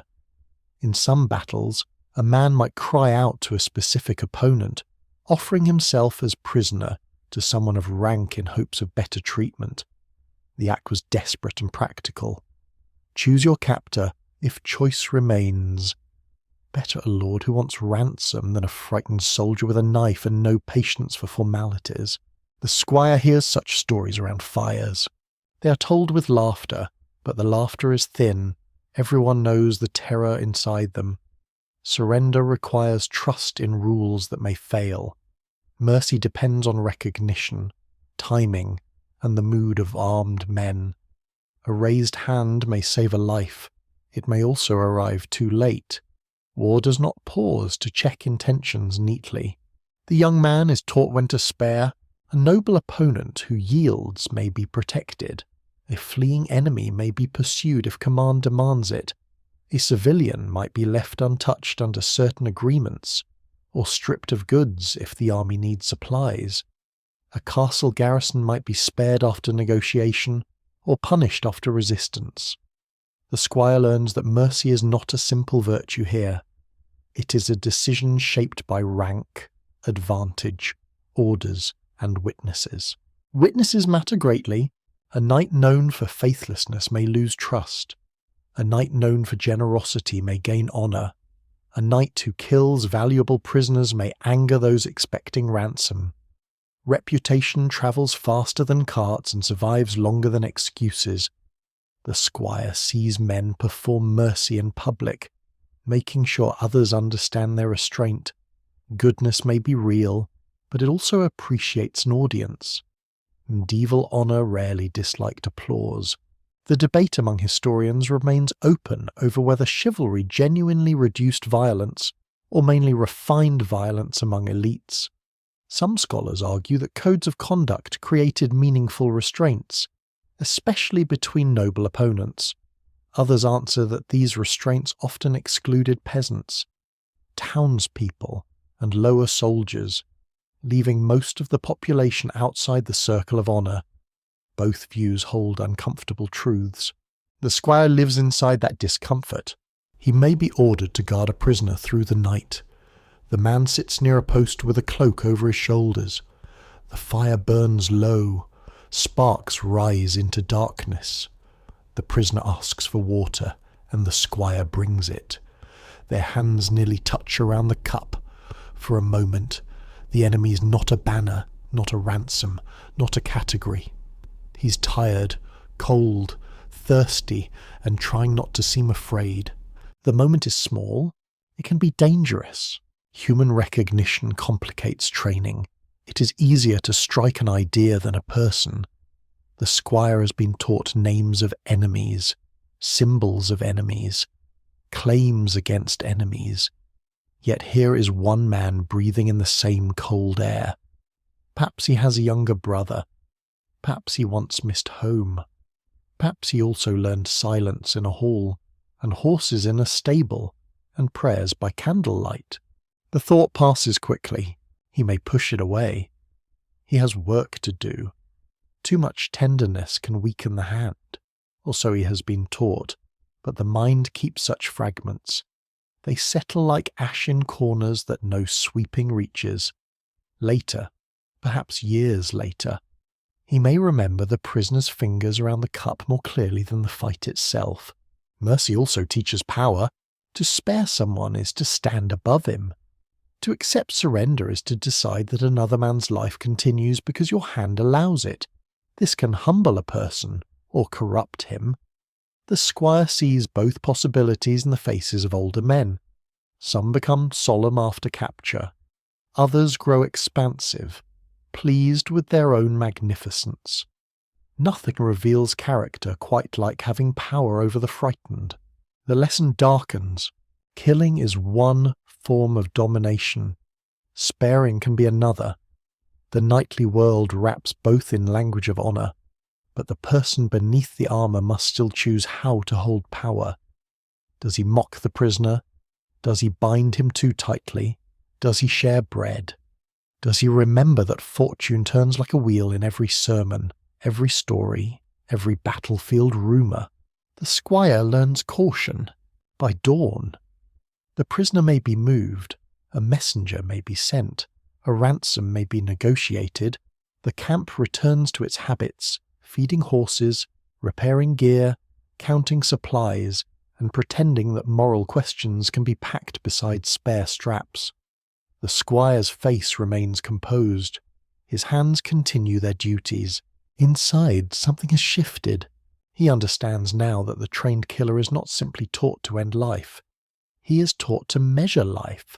This one valuable, this one dangerous, this one useful, this one beneath notice. Such measuring can preserve life, and it can also deform the soul. The darkness is not only in the blow that kills, it is in the scale that decides who deserves to be spared. The fire fades into grey morning. A cup lies near the ashes, empty and turned on its side. Somewhere, a horse stamps. Somewhere, a captive coughs behind a cart. The squire fastens a strap, listens for orders, and carries the knowledge quietly. Mercy is real, but it is not pure. In the knightly world, it wears gloves, counts silver, watches rank, and waits for witnesses. And still, sometimes, it offers water. Violence gains ceremony when people become afraid of its plain face. A fight in mud is difficult to admire for long. It has too much sweat in it, too much panic, too much coughing, slipping, and ruined cloth. So the warrior world lifts violence onto a stage. It dresses it in banners, it surrounds it with music, polished cups, embroidered sleeves, and words like honour, prowess, loyalty, and fame. The raw act remains beneath, but now it glows through coloured glass. The squire sees this most clearly in the hall. A campaign ends, or a tournament approaches, and the same men who cursed in ditches now sit beneath bright cloth and candlelight. Their hair is washed. Their wounds are hidden under clean fabric. Their voices grow larger with wine. Servants move between benches carrying platters of meat, bread, sauces, and roasted birds arranged as though death itself has learned table manners. The room smells rich and smoky. There is rosemary, spilled ale, wax, wool warmed by bodies, and the iron scent of weapons left near the entrance. Dogs wait hopefully beneath tables, those silent experts in noble hospitality. A harp sounds near the wall. Someone begins a song of famous deeds, and the hall listens because songs know how to improve reality without asking permission. This is where killing becomes memory. Not all memory, of course. The song keeps the charge, the banner, the loyal blow, the brave rescue. It forgets the man crushed beneath the horse. It forgets the prisoner shaking in the cold. It forgets the servant cleaning blood from a strap by bad candlelight. A good song is selective. So is a good reputation. The squire learns that the past can be shaped like metal under a hammer. Medieval courts use ceremony, poetry, heraldry, and feasting to elevate martial culture into a public ideal. Records from noble households and tournament accounts show that aristocratic violence was often framed through display, ritual, and performance. Scholars at Yale and Oxford have described chivalry as a social language, not just a code of fighting. It taught people how to admire force without staring too directly at suffering. The squire watches banners. They hang from beams or ripple outside in wind, marked with colours, beasts, crosses, stripes, and symbols that transform families into images. A lion does not explain a debt dispute. An eagle does not mention burned crops. A red field does not say who limped home. Heraldry takes messy human ambition and turns it into something clear enough to recognise across a field. That clarity is useful in battle, Symbols identify friend, enemy, rank, and ransom value. In ceremony, they do something deeper. They make lineage visible. They tell the squire that he belongs to an order older than his own fear. A shield painted with ancestral signs says that his body is not merely his body. It is a moving piece of family history, and history expects performance. No pressure, naturally. Tournaments offer the most polished version of this dangerous theatre. The crowd gathers, ladies watch from raised places, trumpets sound, horses stamp, armour gleams under pale sun. The air carries dust, perfume, sweat, and excitement.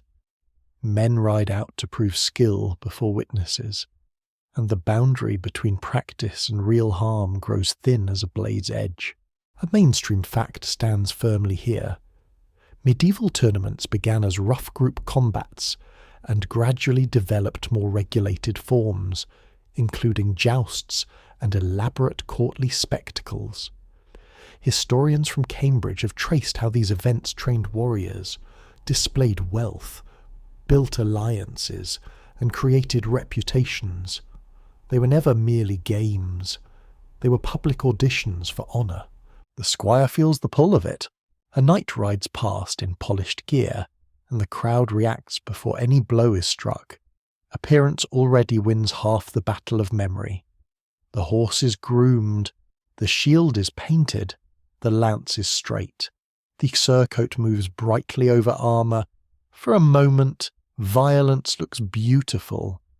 This is unsettling because the beauty is real. Human beings are terribly vulnerable to spectacle. The first clash cracks across the field. The sound travels through the chest.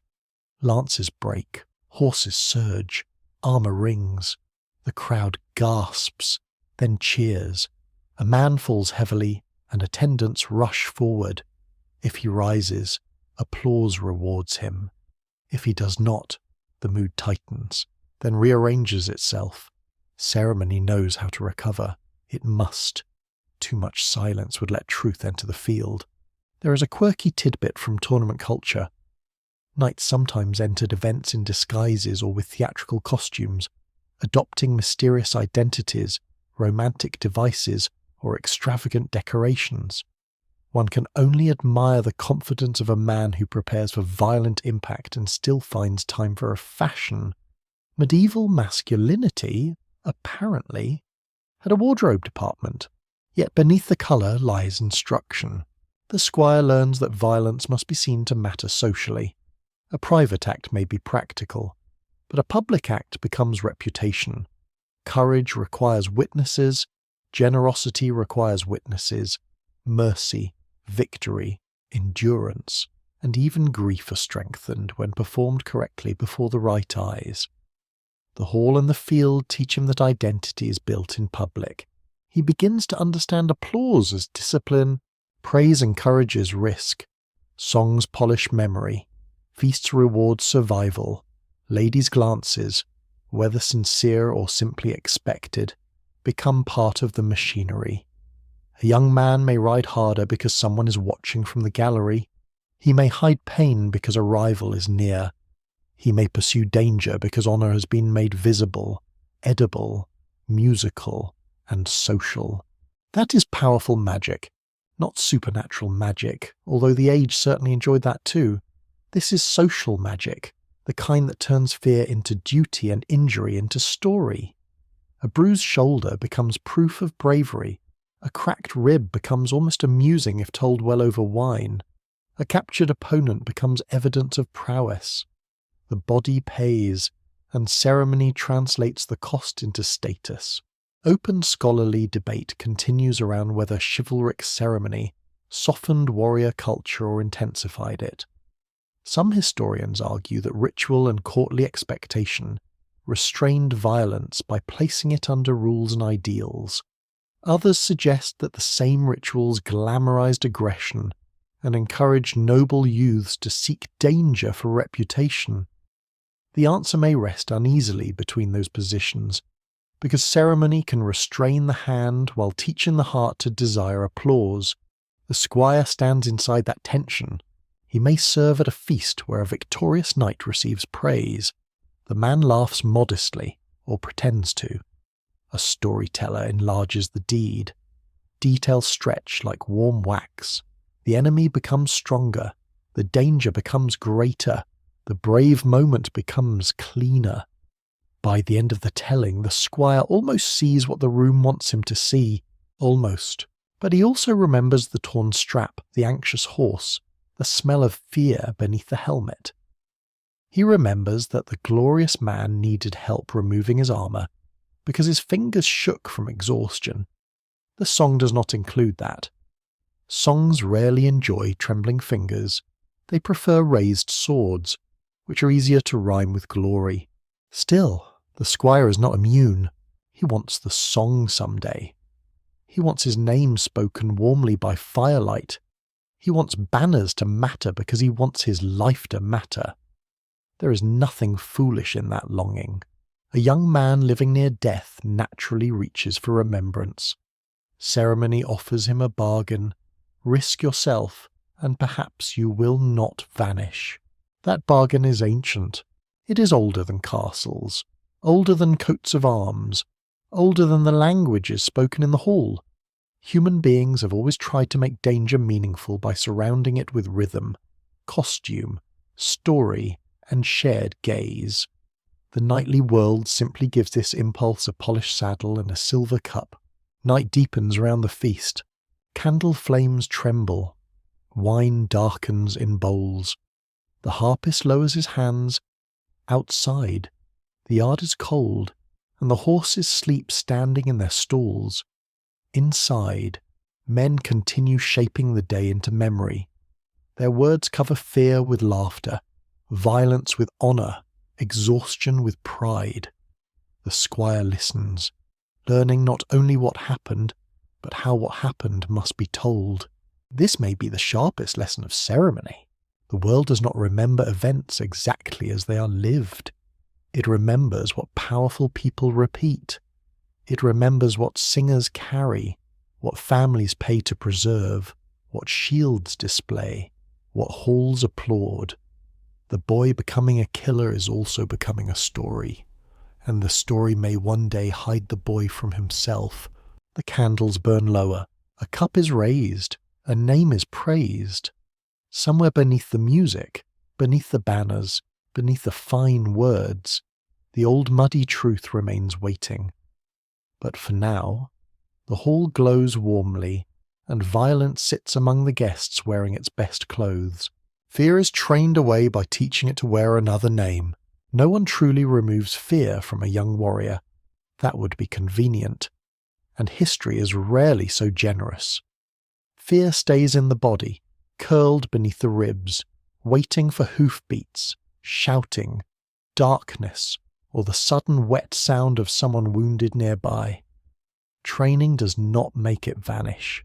Training teaches the boy to move while fear is still speaking. That is the cruel art. He learns first that fear has many disguises. It can feel like cold hands, dry mouth, anger, laughter, silence, or the sudden desire to check a strap for the 10th time. It can appear as irritation toward a servant, harshness toward a younger page, or a joke made too loudly before combat. The squire learns to recognize fear in others, then in himself, though he rarely admits either discovery. The body gives him away. His stomach tightens before a hard practice bout. His fingers twitch before a mounted drill. His breath shortens when an older fighter raises a weapon with real intent behind it. If he steps back too quickly, someone notices. If he freezes, someone remembers. If he flinches, laughter follows, and laughter can be more painful than a bruise. So he practices not flinching. The yard becomes a school for controlled terror. Blows are thrown near the head. Horses rush past closer than comfort allows. Shields crash. Commands are shouted without warning. The squire is made to stand firm beneath noise, weight, and confusion. His instincts say, move away. His training says hold. Between those voices, the future knight is slowly formed. Records from medieval military life show that courage was not understood as the absence of fear, but as proper conduct despite danger. Historians at Oxford and Yale have described aristocratic honour culture as deeply public, meaning that fear became dangerous when it damaged reputation. The young warrior learned to master not only his nerves, but the appearance of his nerves. In that society, visible fear could stain a name. A name mattered terribly. The squire carries his family in every motion. His father's reputation, his lord's trust, his household's honour, even the expectations of men who barely know him, all gather on his shoulders. This is not poetic exaggeration to him. It is daily weather. A cowardly act may travel farther than the man who committed it. Gossip rides quickly, and it needs no saddle. The fear of shame becomes a second fear. Sometimes it is stronger than the first. A blade may wound the flesh, but disgrace can follow a man into halls, marriages, inheritance, and memory. The squire learns that standing firm may be less about boldness than choosing which pain he can endure. Better the bruise than the laughter, better the wound than the whisper, better danger than the slow poison of contempt. This is not gentle training. He may be placed in difficult drills when tired. He may be mocked for hesitation. He may be pushed into contests with stronger youths. He may hear stories of men who ran, and how their names became smaller afterward. The moral is never subtle. Fear is natural. Yes, but yielding to it publicly is treated as a kind of self-destruction. A strange tidbit from knightly culture appears in the obsession with reputation after battle. Chroniclers sometimes praised men for holding ground in hopeless situations, even when survival would have been more practical. Medieval aristocratic values did not always admire the sensible choice. Sensible choices rarely look magnificent in songs. Dying stubbornly could be remembered better than living carefully, which is frankly a troubling system for young men. Yet the system works because it is emotional. The squire wants to be worthy of the men he admires. He wants older knights to speak his name with approval. He wants squires beside him to trust him. Companionship matters deeply. In dangerous places, fear becomes easier to bear when others share it. A line of men may stand because each one cannot bear to be the first to step away. Courage can be contagious, so can panic. He learns both. He sees how one frightened horse can unsettle others. He sees how one fleeing man can pull more behind him. He sees how a calm voice can steady a group more effectively than a sermon. Fear moves through bodies like weather through trees, invisible until everything bends at once. The trained warrior must become a tree that bends last. The training of fear is also training in attention. Panic narrows the world badly. It makes a man stare at the blade, the shouting face, the falling body. Instruction teaches the squire to widen his awareness. Watch the shoulders. Listen for command. Keep space. Find the horse. Guard the left. Breathe. These small tasks give the mind a rope to hold. Breathe, then move. That simple order can save him. A mind given a task has less room to drown. He learns to count steps, check distance, adjust grip, follow formation, and act before imagination finishes building disasters. The future killer is not trained to feel nothing. He's trained to stay useful while feeling too much. Scholars still debate the emotional cost of such training. Some argue that martial discipline gave young men tools to manage fear and survive chaos. Others suggest that it encouraged emotional suppression, leaving wounds that medieval sources rarely describe directly. The evidence is difficult, because men trained in silence often leave silent records. Still, absence can be meaningful when so many lives were built around danger. The squire's fear changes shape over time. At first, he fears pain. Then he fears ridicule. Then he fears failing his lord. Then he fears dishonouring his companions. Later, perhaps, he fears what he is becoming, though that fear is harder to name. It does not arrive with trembling hands. It arrives as a quiet thought after a successful strike, when he realizes he enjoyed the approval more than he disliked the violence. That thought is unwelcome. He may bury it quickly. There are straps to mend, horses to water, and orders to obey. Useful tasks make excellent hiding places. The world of arms has little patience for long self-examination, unless it occurs in a chapel and ends neatly before breakfast. So he keeps moving. Fear, doubt, pride, and ambition walk with him like silent companions. There are nights when the training fails. He wakes suddenly from dreams of falling, or hears again the snap of a lance, or sees the face of a wounded man in the corner of his mind. The chamber is dark, other bodies sleep nearby. Rain taps at the roof. He lies still, breathing carefully, unwilling to wake anyone and explain what cannot be explained without shame. The fear has returned, not as panic, but as memory. Memory is patient. By morning, he appears steady. That is the important thing. He rises, washes, dresses, checks his gear, and presents the face expected of him. This repeated return to composure becomes another kind of armour. It protects him from questions. It also keeps the questions trapped inside. Still, courage is not false simply because it is trained. There is real bravery in standing while afraid. There is real discipline in protecting companions when the body wants safety. There is real strength in moving toward danger under command. The darkness lies not in courage itself, but in how young boys are taught that their worth depends upon proving it where steel, hooves, and pride meet. The squire walks into the yard under a grey sky. Mist clings to the wall. A raven calls from the roof line. A horse shakes its mane, scattering droplets into the cold air. The instructor raises a hand, and the drill begins without ceremony. The young man feels the old tightening in his chest. He knows it now. He doesn't welcome it, but he does not obey it either. He steps forward. Fear has not disappeared. It has been given a bridle, a bit, and a place in formation. It still breathes beneath the ribs. It still whispers of pain, failure, shame, and death.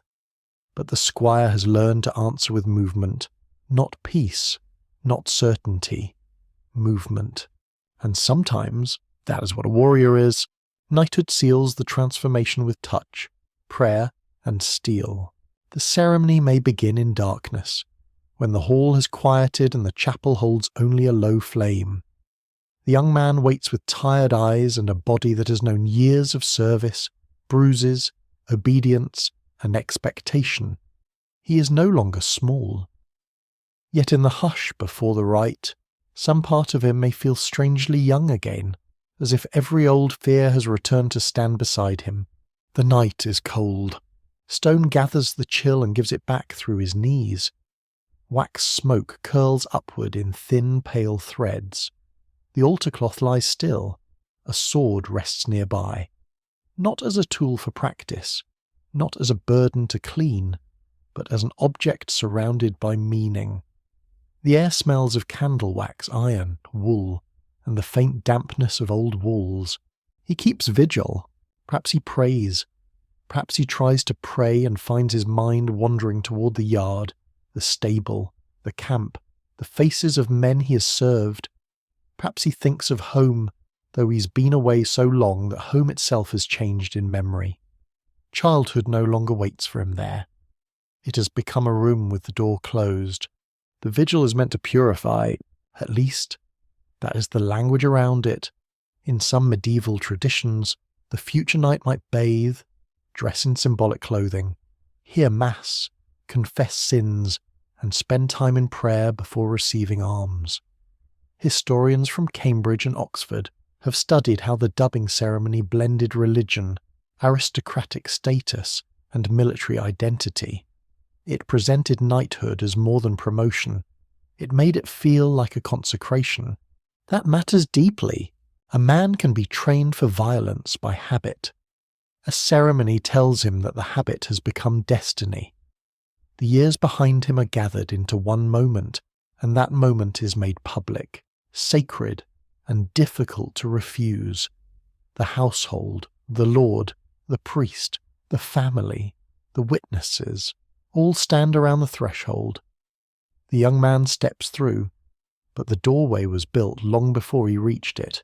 Morning may bring colour. A pale sun touches the courtyard or chapel windows. Servants move with unusual care. Fine garments are laid out, perhaps white for purity, red for sacrifice, dark cloth for the earth to which all bodies return. Not every rite follows the most elaborate pattern, and not every young warrior receives such careful staging. Yet the ideal lingers, powerful enough to shape imagination. A belt is fastened, spurs may be attached, the sword may be blessed. A lord or senior knight raises a hand. In some customs, the candidate receives a blow, a light strike on the neck or shoulder, sometimes called the final blow he should accept without returning. This is a strange little detail, almost tender and threatening at once. Medieval ceremony did enjoy making symbolism feel mildly uncomfortable. The blow lands. He does not move. That stillness is the whole lesson in miniature. Endure. Receive. Be transformed. He's been struck many times in training, but this strike tells a different story. It says the body now belongs openly to a rank, a duty, a weaponed identity. It says the years of waiting have ended. It says that the boy shaped by others is now expected to shape the world by force. The witnesses watch closely. Witnesses make the rite real. Without them, a sword is only given. Before them, a man is recognized. The young knight receives not only arms, but the gaze of society. He's now someone whose courage, generosity, faith, and violence will be judged at a higher pitch. The armour may fit his body, but the title fits around his name. That title has teeth. A knight is expected to defend, serve, fight, counsel, display loyalty, manage dependents, and uphold a code that sounds beautiful when spoken slowly. Protect the weak, honour the church, keep faith, show courage, be generous, obey rightful authority.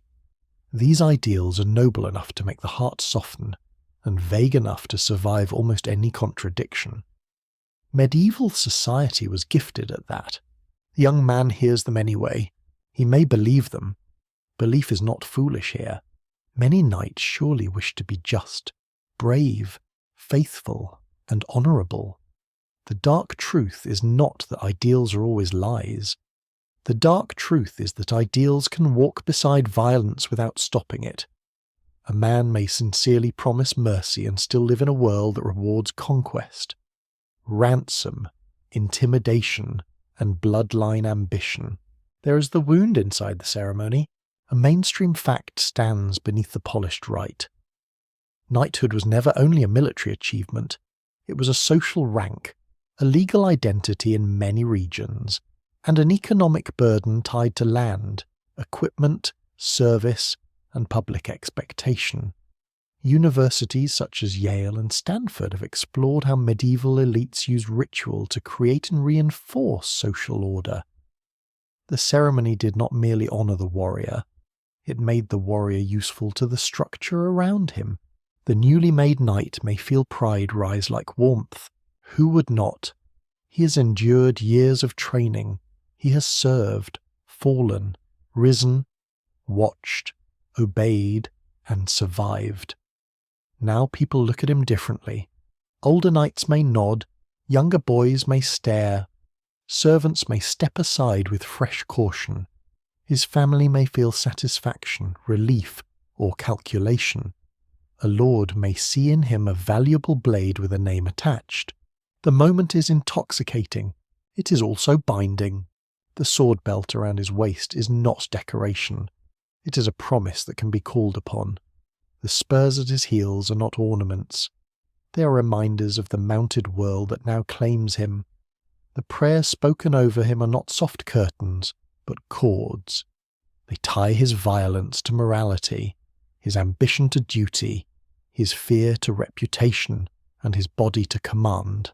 A quirky fringe belief sometimes attached to knighthood imagines the ceremony as universally pure, almost like a golden doorway into perfect chivalry. The truth is more uneven. Some men were knighted on battlefields, quickly and practically, because a campaign needed symbols fast. Others bought their way towards status, inherited expectations, or received the title through political necessity. Even sacred theatre must sometimes make room for scheduling. Still, the emotional force remains. The young knight steps from the ceremony into a world that now expects him to act as the thing he has been named. This is how identity hardens. First others call you brave, then you must not disappoint them.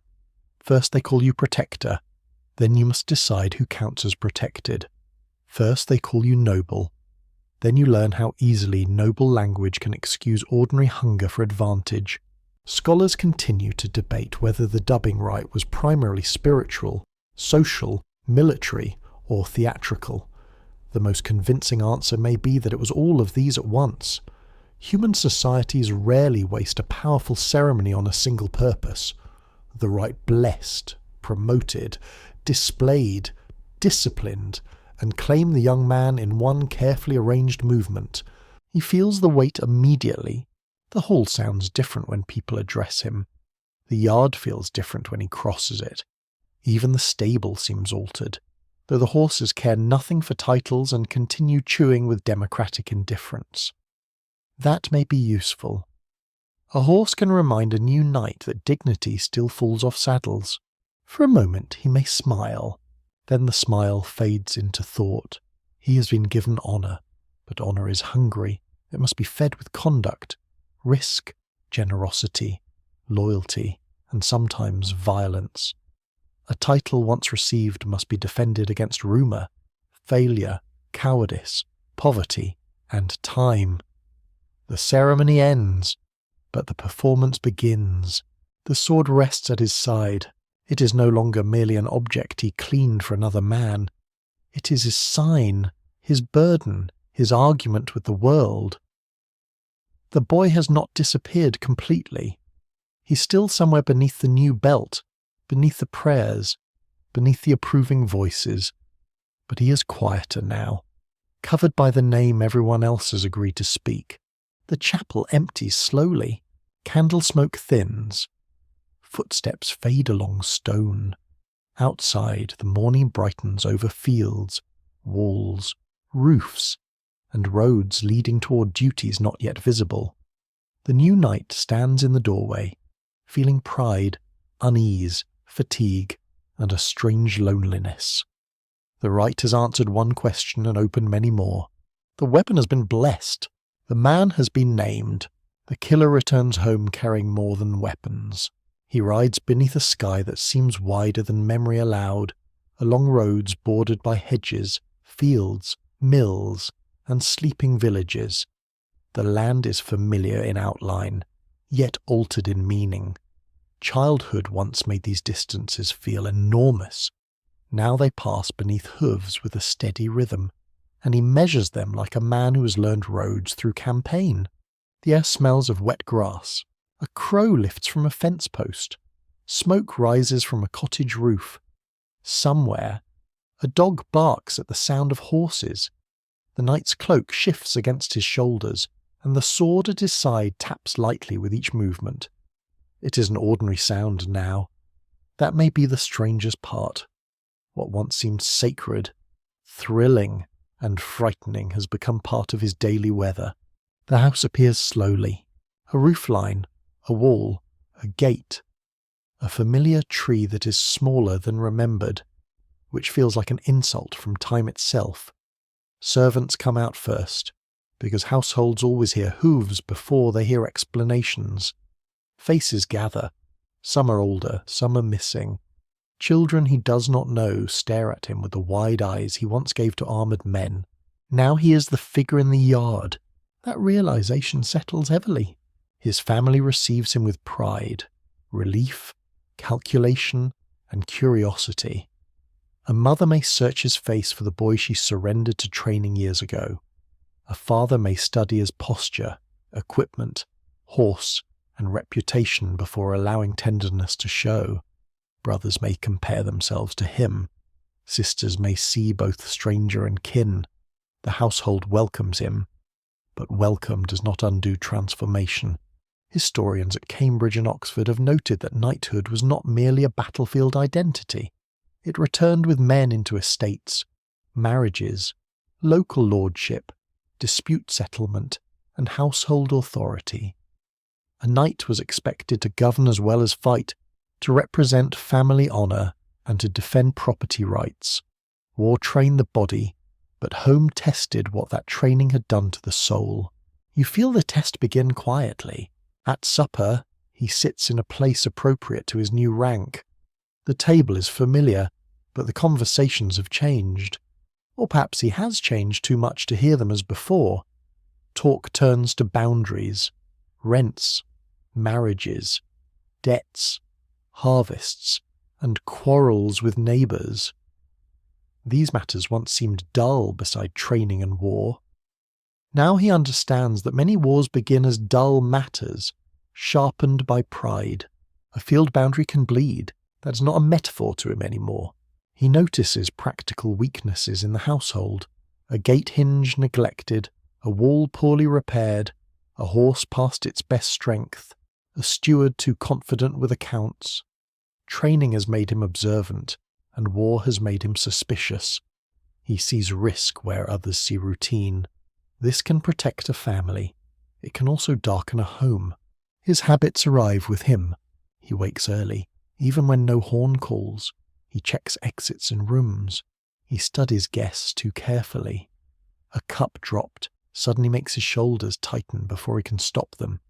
He dislikes sitting with his back to a door, then tells himself he's being ridiculous. He eats quickly if the room is crowded. He listens for conflict beneath politeness, because noble halls taught him that smiles can hide knives. No one taught him how to stop. The family may praise his steadiness.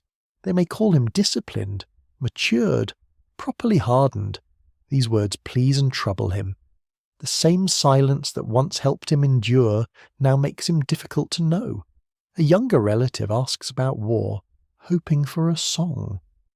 The knight gives a short answer, perhaps even a polished one. He describes banners, horses, a brave charge, a noble capture. He leaves out the rest, not because he lies exactly, because plain truth does not fit comfortably beside bread, candles, and children leaning forward. How does one describe the sound a frightened horse makes? How does one explain the smell of a wet camp after sickness? How does one tell a child that honour can stand beside terror and not look ashamed? Better to speak of courage. Courage is easier to pass around the table. A quirky medieval tidbit hides in domestic return. Some knights came home with foreign objects, unusual fabrics, captured gear, relics, stories, or habits gathered from campaign. A household might admire a strange knife, a painted shield, or a bit of exotic spice. Nothing says refined aristocratic culture quite like bringing back souvenirs from organised violence and placing them near the good cups. Objects carry memory. His sword may hang near the bed. His armour may rest in a chest or on a stand. Spurs may catch light from the hearth. These things announce status, but they also keep the past present. A child touches a dent in a helmet and asks what made it. The knight pauses. He could say a weapon, he could say a man, he could say luck, which is often the most truthful answer. He says something simpler. Home expects usefulness. The returned knight is not allowed to remain a haunted statue by the fire. He must settle disputes, supervise tenants, attend court, respond to summons, arrange marriages, host guests, ride boundaries, and display generosity. He may train younger boys, which is where the cycle becomes visible. The man shaped by hardship now becomes one of the hands that shapes others. That is unsettling. He corrects a boy's posture. He orders another to rise after falling. He tells a youth not to show pain. The words leave his mouth with practiced ease, and perhaps he hears an old voice inside them, the voice of some instructor long dead or merely far away. For a moment, he may dislike himself. Then the lesson continues, because the world around him still believes the lesson necessary. Open scholarly debate surrounds the emotional aftermath of medieval warfare. Some researchers argue that concepts like modern trauma cannot be simply projected backward without caution. Others point to chronicles, religious writings, and personal behaviours that suggest fear, guilt, nightmares, grief, and spiritual anxiety were very real, even when described in different language. The terms change across centuries. Human suffering does not. The knight may seek confession more often than expected. He kneels in a chapel where the old candle smell returns. He speaks carefully, perhaps naming anger, pride, unlawful violence, neglect of mercy, or thoughts he would rather not examine. The priest listens from shadow. Forgiveness is offered through ritual, and the knight rises lighter for a while. Yet memory is not always obedient to absolution. It returns without permission. At other times, pride returns instead. He enjoys respect. He enjoys the way servants move aside. He enjoys the confidence of command, the admiration of younger men, the careful attention of neighbours. The title has opened doors, and he would be dishonest not to feel satisfaction. Darkness rarely erases pleasure. It mingles with it, making the inner life more complicated than moral tales prefer. Perhaps he marries. Perhaps he becomes a father. Then the transformation deepens in another direction. He holds a child whose hands are impossibly small, whose breathing is soft against cloth, whose entire body trusts the arms beneath it. For a time, the sword at his side feels absurd. This small life has no understanding of honour, ransom, ceremony, or battle. It only knows warmth, milk, sleep, and the human miracle of being carried. The knight may feel tenderness like pain. He may also feel fear, not fear for himself, but fear of the world that will one day reach for the child. If the child is a son, family expectations begin whispering almost immediately. Training, service, alliance, inheritance. The machine waits with polished manners. The father knows its rooms. He knows its cold mornings and hidden humiliations. He knows what it gives. He knows what it takes. Does he resist? Perhaps a little, perhaps not enough. The family needs standing. The land needs defence. The age offers few gentle alternatives for noble sons. He may tell himself that proper training protects the boy from worse harm later. That may be true. It may also be the sentence every hard system teaches its survivors to repeat. The returned knight walks the estate at dusk. Fields darken into silver and brown. The smell of cut hay drifts across the path. A bell sounds faintly from a church, softened by distance. He rests a hand on a gate and feels old wood beneath his palm. Around him, the world appears peaceful. Yet peace now feels like a surface stretched over many possible troubles. He has become useful to that peace. That is the uncomfortable truth. The same training that hardened him can protect his household, discourage raiders, uphold order, and defend people under his care. The killer is also guardian, judge, patron, father, neighbour, and penitent. History rarely gives clean figures, gives people carrying contradictions under wool, leather, iron, and skin. Night gathers slowly. The house glows behind him. Voices drift from the hall. A horse shifts in the stable. Somewhere, a child laughs, and the sound catches him unprepared for a breath. He's not a symbol, not a title, not a weapon blessed by ceremony. He's simply a man listening to life continue. Still, the past rides with him. It enters his sleep. It guides his hands. It shapes his silences. It teaches him what to praise and what to fear in the next generation. He has returned home with honour, but honour has not returned him to innocence. The boy beneath the armour is older now, difficult to reach, and perhaps not entirely gone. He stands in the darkening yard. The sword at his side is quiet. The myth survives because shining armour is easier to remember than childhood fear. Long after the training yard falls silent, after the horses die, after the household names are folded into documents and dust, the knight remains in imagination. He stands beneath a banner, bright against a troubled sky. He lowers a lance. He protects the helpless. He speaks with courtesy. He rides toward danger with a calm face and a noble heart. It is a beautiful image. It is not entirely false. That is why it endures. Myths rarely survive by being simple lies. They survive by holding enough truth to feel necessary. Some knights did protect communities. Some acted with courage, restraint, and genuine devotion. Some defended churches, escorted travellers, kept oaths, and gave generously. Human beings are never only the worst things their systems ask of them. Yet the image hides the making. It hides the boy sent away while still small enough to ache for familiar rooms. It hides the long discipline of silence, service, cold mornings, bruises, shame, and obedience. It hides the games that taught hands to strike before the heart had finished speaking.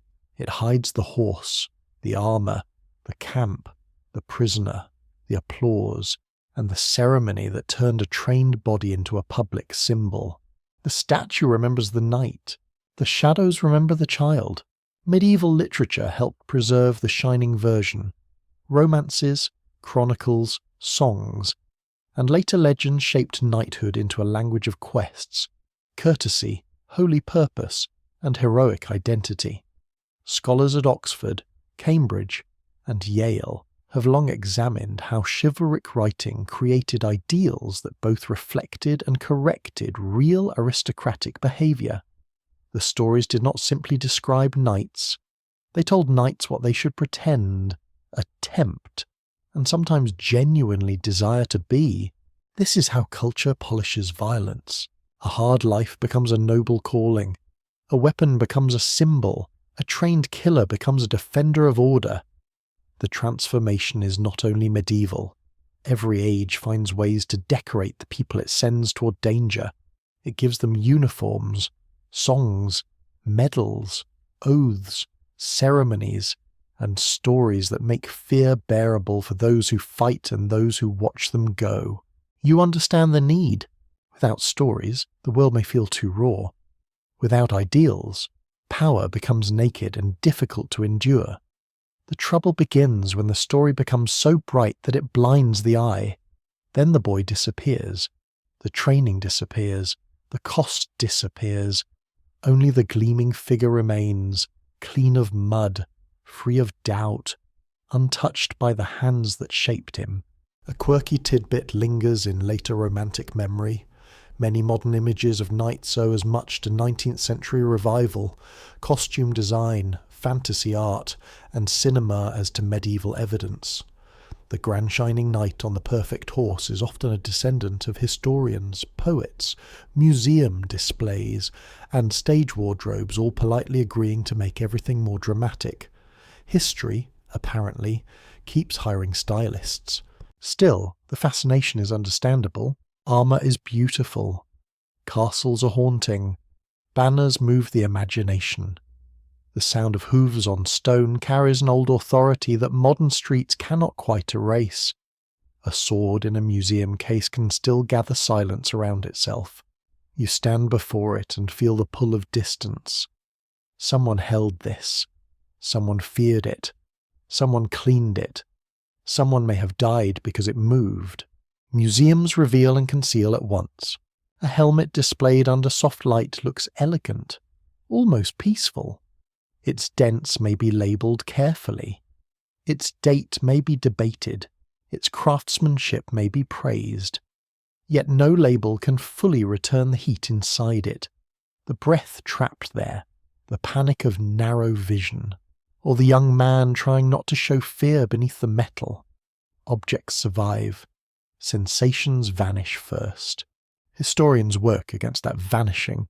They read household accounts, legal records, manuals, chronicles, letters, poems, skeletal evidence, and battlefield archaeology. They ask what training looked like, how violence was justified, how boys became men in warrior households, and how ideals shaped conduct. A mainstream historical fact is clear enough. Knighthood was an elite military and social institution that required years of preparation, expensive equipment, and public recognition. Yet debate continues over its moral meaning. Some scholars emphasize chivalry as a real attempt to restrain violence through religion, honor, and rules of conduct. Others stress that it often protected noble interests first, leaving peasants, townspeople, servants, and common soldiers outside its gentler promises. A third view holds both truths in uneasy balance. Chivalry could inspire mercy and excuse cruelty. It could discipline violence and glamorize it. It could raise a man's ideals while narrowing his compassion. That tension is the dark truth. The knight is not only a killer, he's not only a protector, he is the product of a world that needed men to be both. He carries a sword in one hand and a prayer in the other. He may rescue one person and terrify another before the same sunset. He may believe in mercy while accepting a system where mercy has rank, witnesses, and price. The myth prefers cleaner lines. It tells you the knight fights monsters, not that he may become one in another person's memory. It tells you he defends the weak, not that his class often lived from the labour of the weak. It tells you he is brave, which may be true, but not that his bravery was trained through shame, fear, ambition, hunger, and the unbearable desire to be approved. Perhaps this is why the story unsettles. Because beneath the armour is not a monster born different from everyone else. Beneath it is a child shaped by love, pressure, faith, class, pain, applause, and necessity. That is harder to dismiss. It suggests that violence is not always made by rage alone. Sometimes it is made by lullabies of honour, by careful etiquette, by beautiful ceremonies, by adults saying this is how the world works. And children listen. They always have. You can picture the last trace of him now, not in battle, but in some quiet corner of memory. A boy stands near a stable door at dusk, one hand resting on rough wood. He smells hay, rain, and horse sweat. He hears distant laughter from the hall.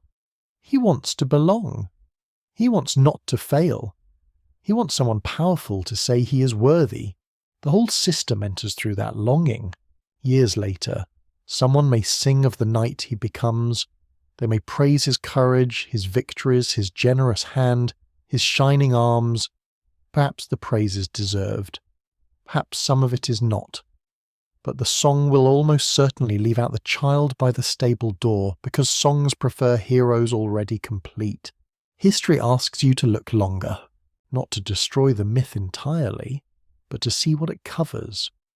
The knight's bright surface and the boy's hidden training belong to the same story. One cannot fully understand the charge without the chamber, the feast without the bruise, the ceremony without the homesickness, the sword without the small hand first taught to serve. The myth survives the truth waits beneath it. And perhaps, when you next see a knight in polished steel, standing silent in a museum, painted in a manuscript, or riding through some dream of the medieval past, you may notice the stillness differently. The armour gleams, yes. The sword rests proudly, yes. But somewhere behind all that brightness, There is a child learning not to cry, a youth learning not to tremble, and a man learning to call the result honour. The hall grows dim now. The banners fade into darkness. The fire settles into red coals. Outside, mist gathers near the fields, softening every harsh line of wall and road. The horse in the stable lowers its head. The sword lies quiet. The story loosens its grip, not because every question has been answered, but because some questions are meant to remain open in the dark. Perhaps that is where history breathes most honestly, not in the shining statue alone, and not in the wound beneath it, but in the space between them, where human beings have always tried to turn fear into meaning, and meaning into memory. So let the image soften, let the iron become shadow, let the yard empty, let the voices of instructors, priests, fathers, squires, prisoners, and singers drift away like smoke beneath a high old roof. Nothing more is required of you now. You have walked beside the boy and the knight, and you have seen how one slowly entered the other. The night does not demand judgment, it simply holds what has been revealed. Somewhere far back in the medieval dark, a candle gutters beside a sleeping hall, a young page turns beneath a rough blanket, a knight keeps watch beside a dying fire. A horse breathes warmly in its stall. The world is still hard, still beautiful, still full of people trying to survive the shapes given to them. And perhaps, if there is any peace to take from this old story, it is that seeing the hidden child beneath the armour makes the past less distant and more human. The myth may remain, but it need not rule the whole room. The truth can rest beside it, quieter, deeper, and kinder in its sorrow. Let the last hoofbeats fade. Let the armour cool. Let the sword sleep where it lies. And perhaps the story is not yet complete. End of script. Good night.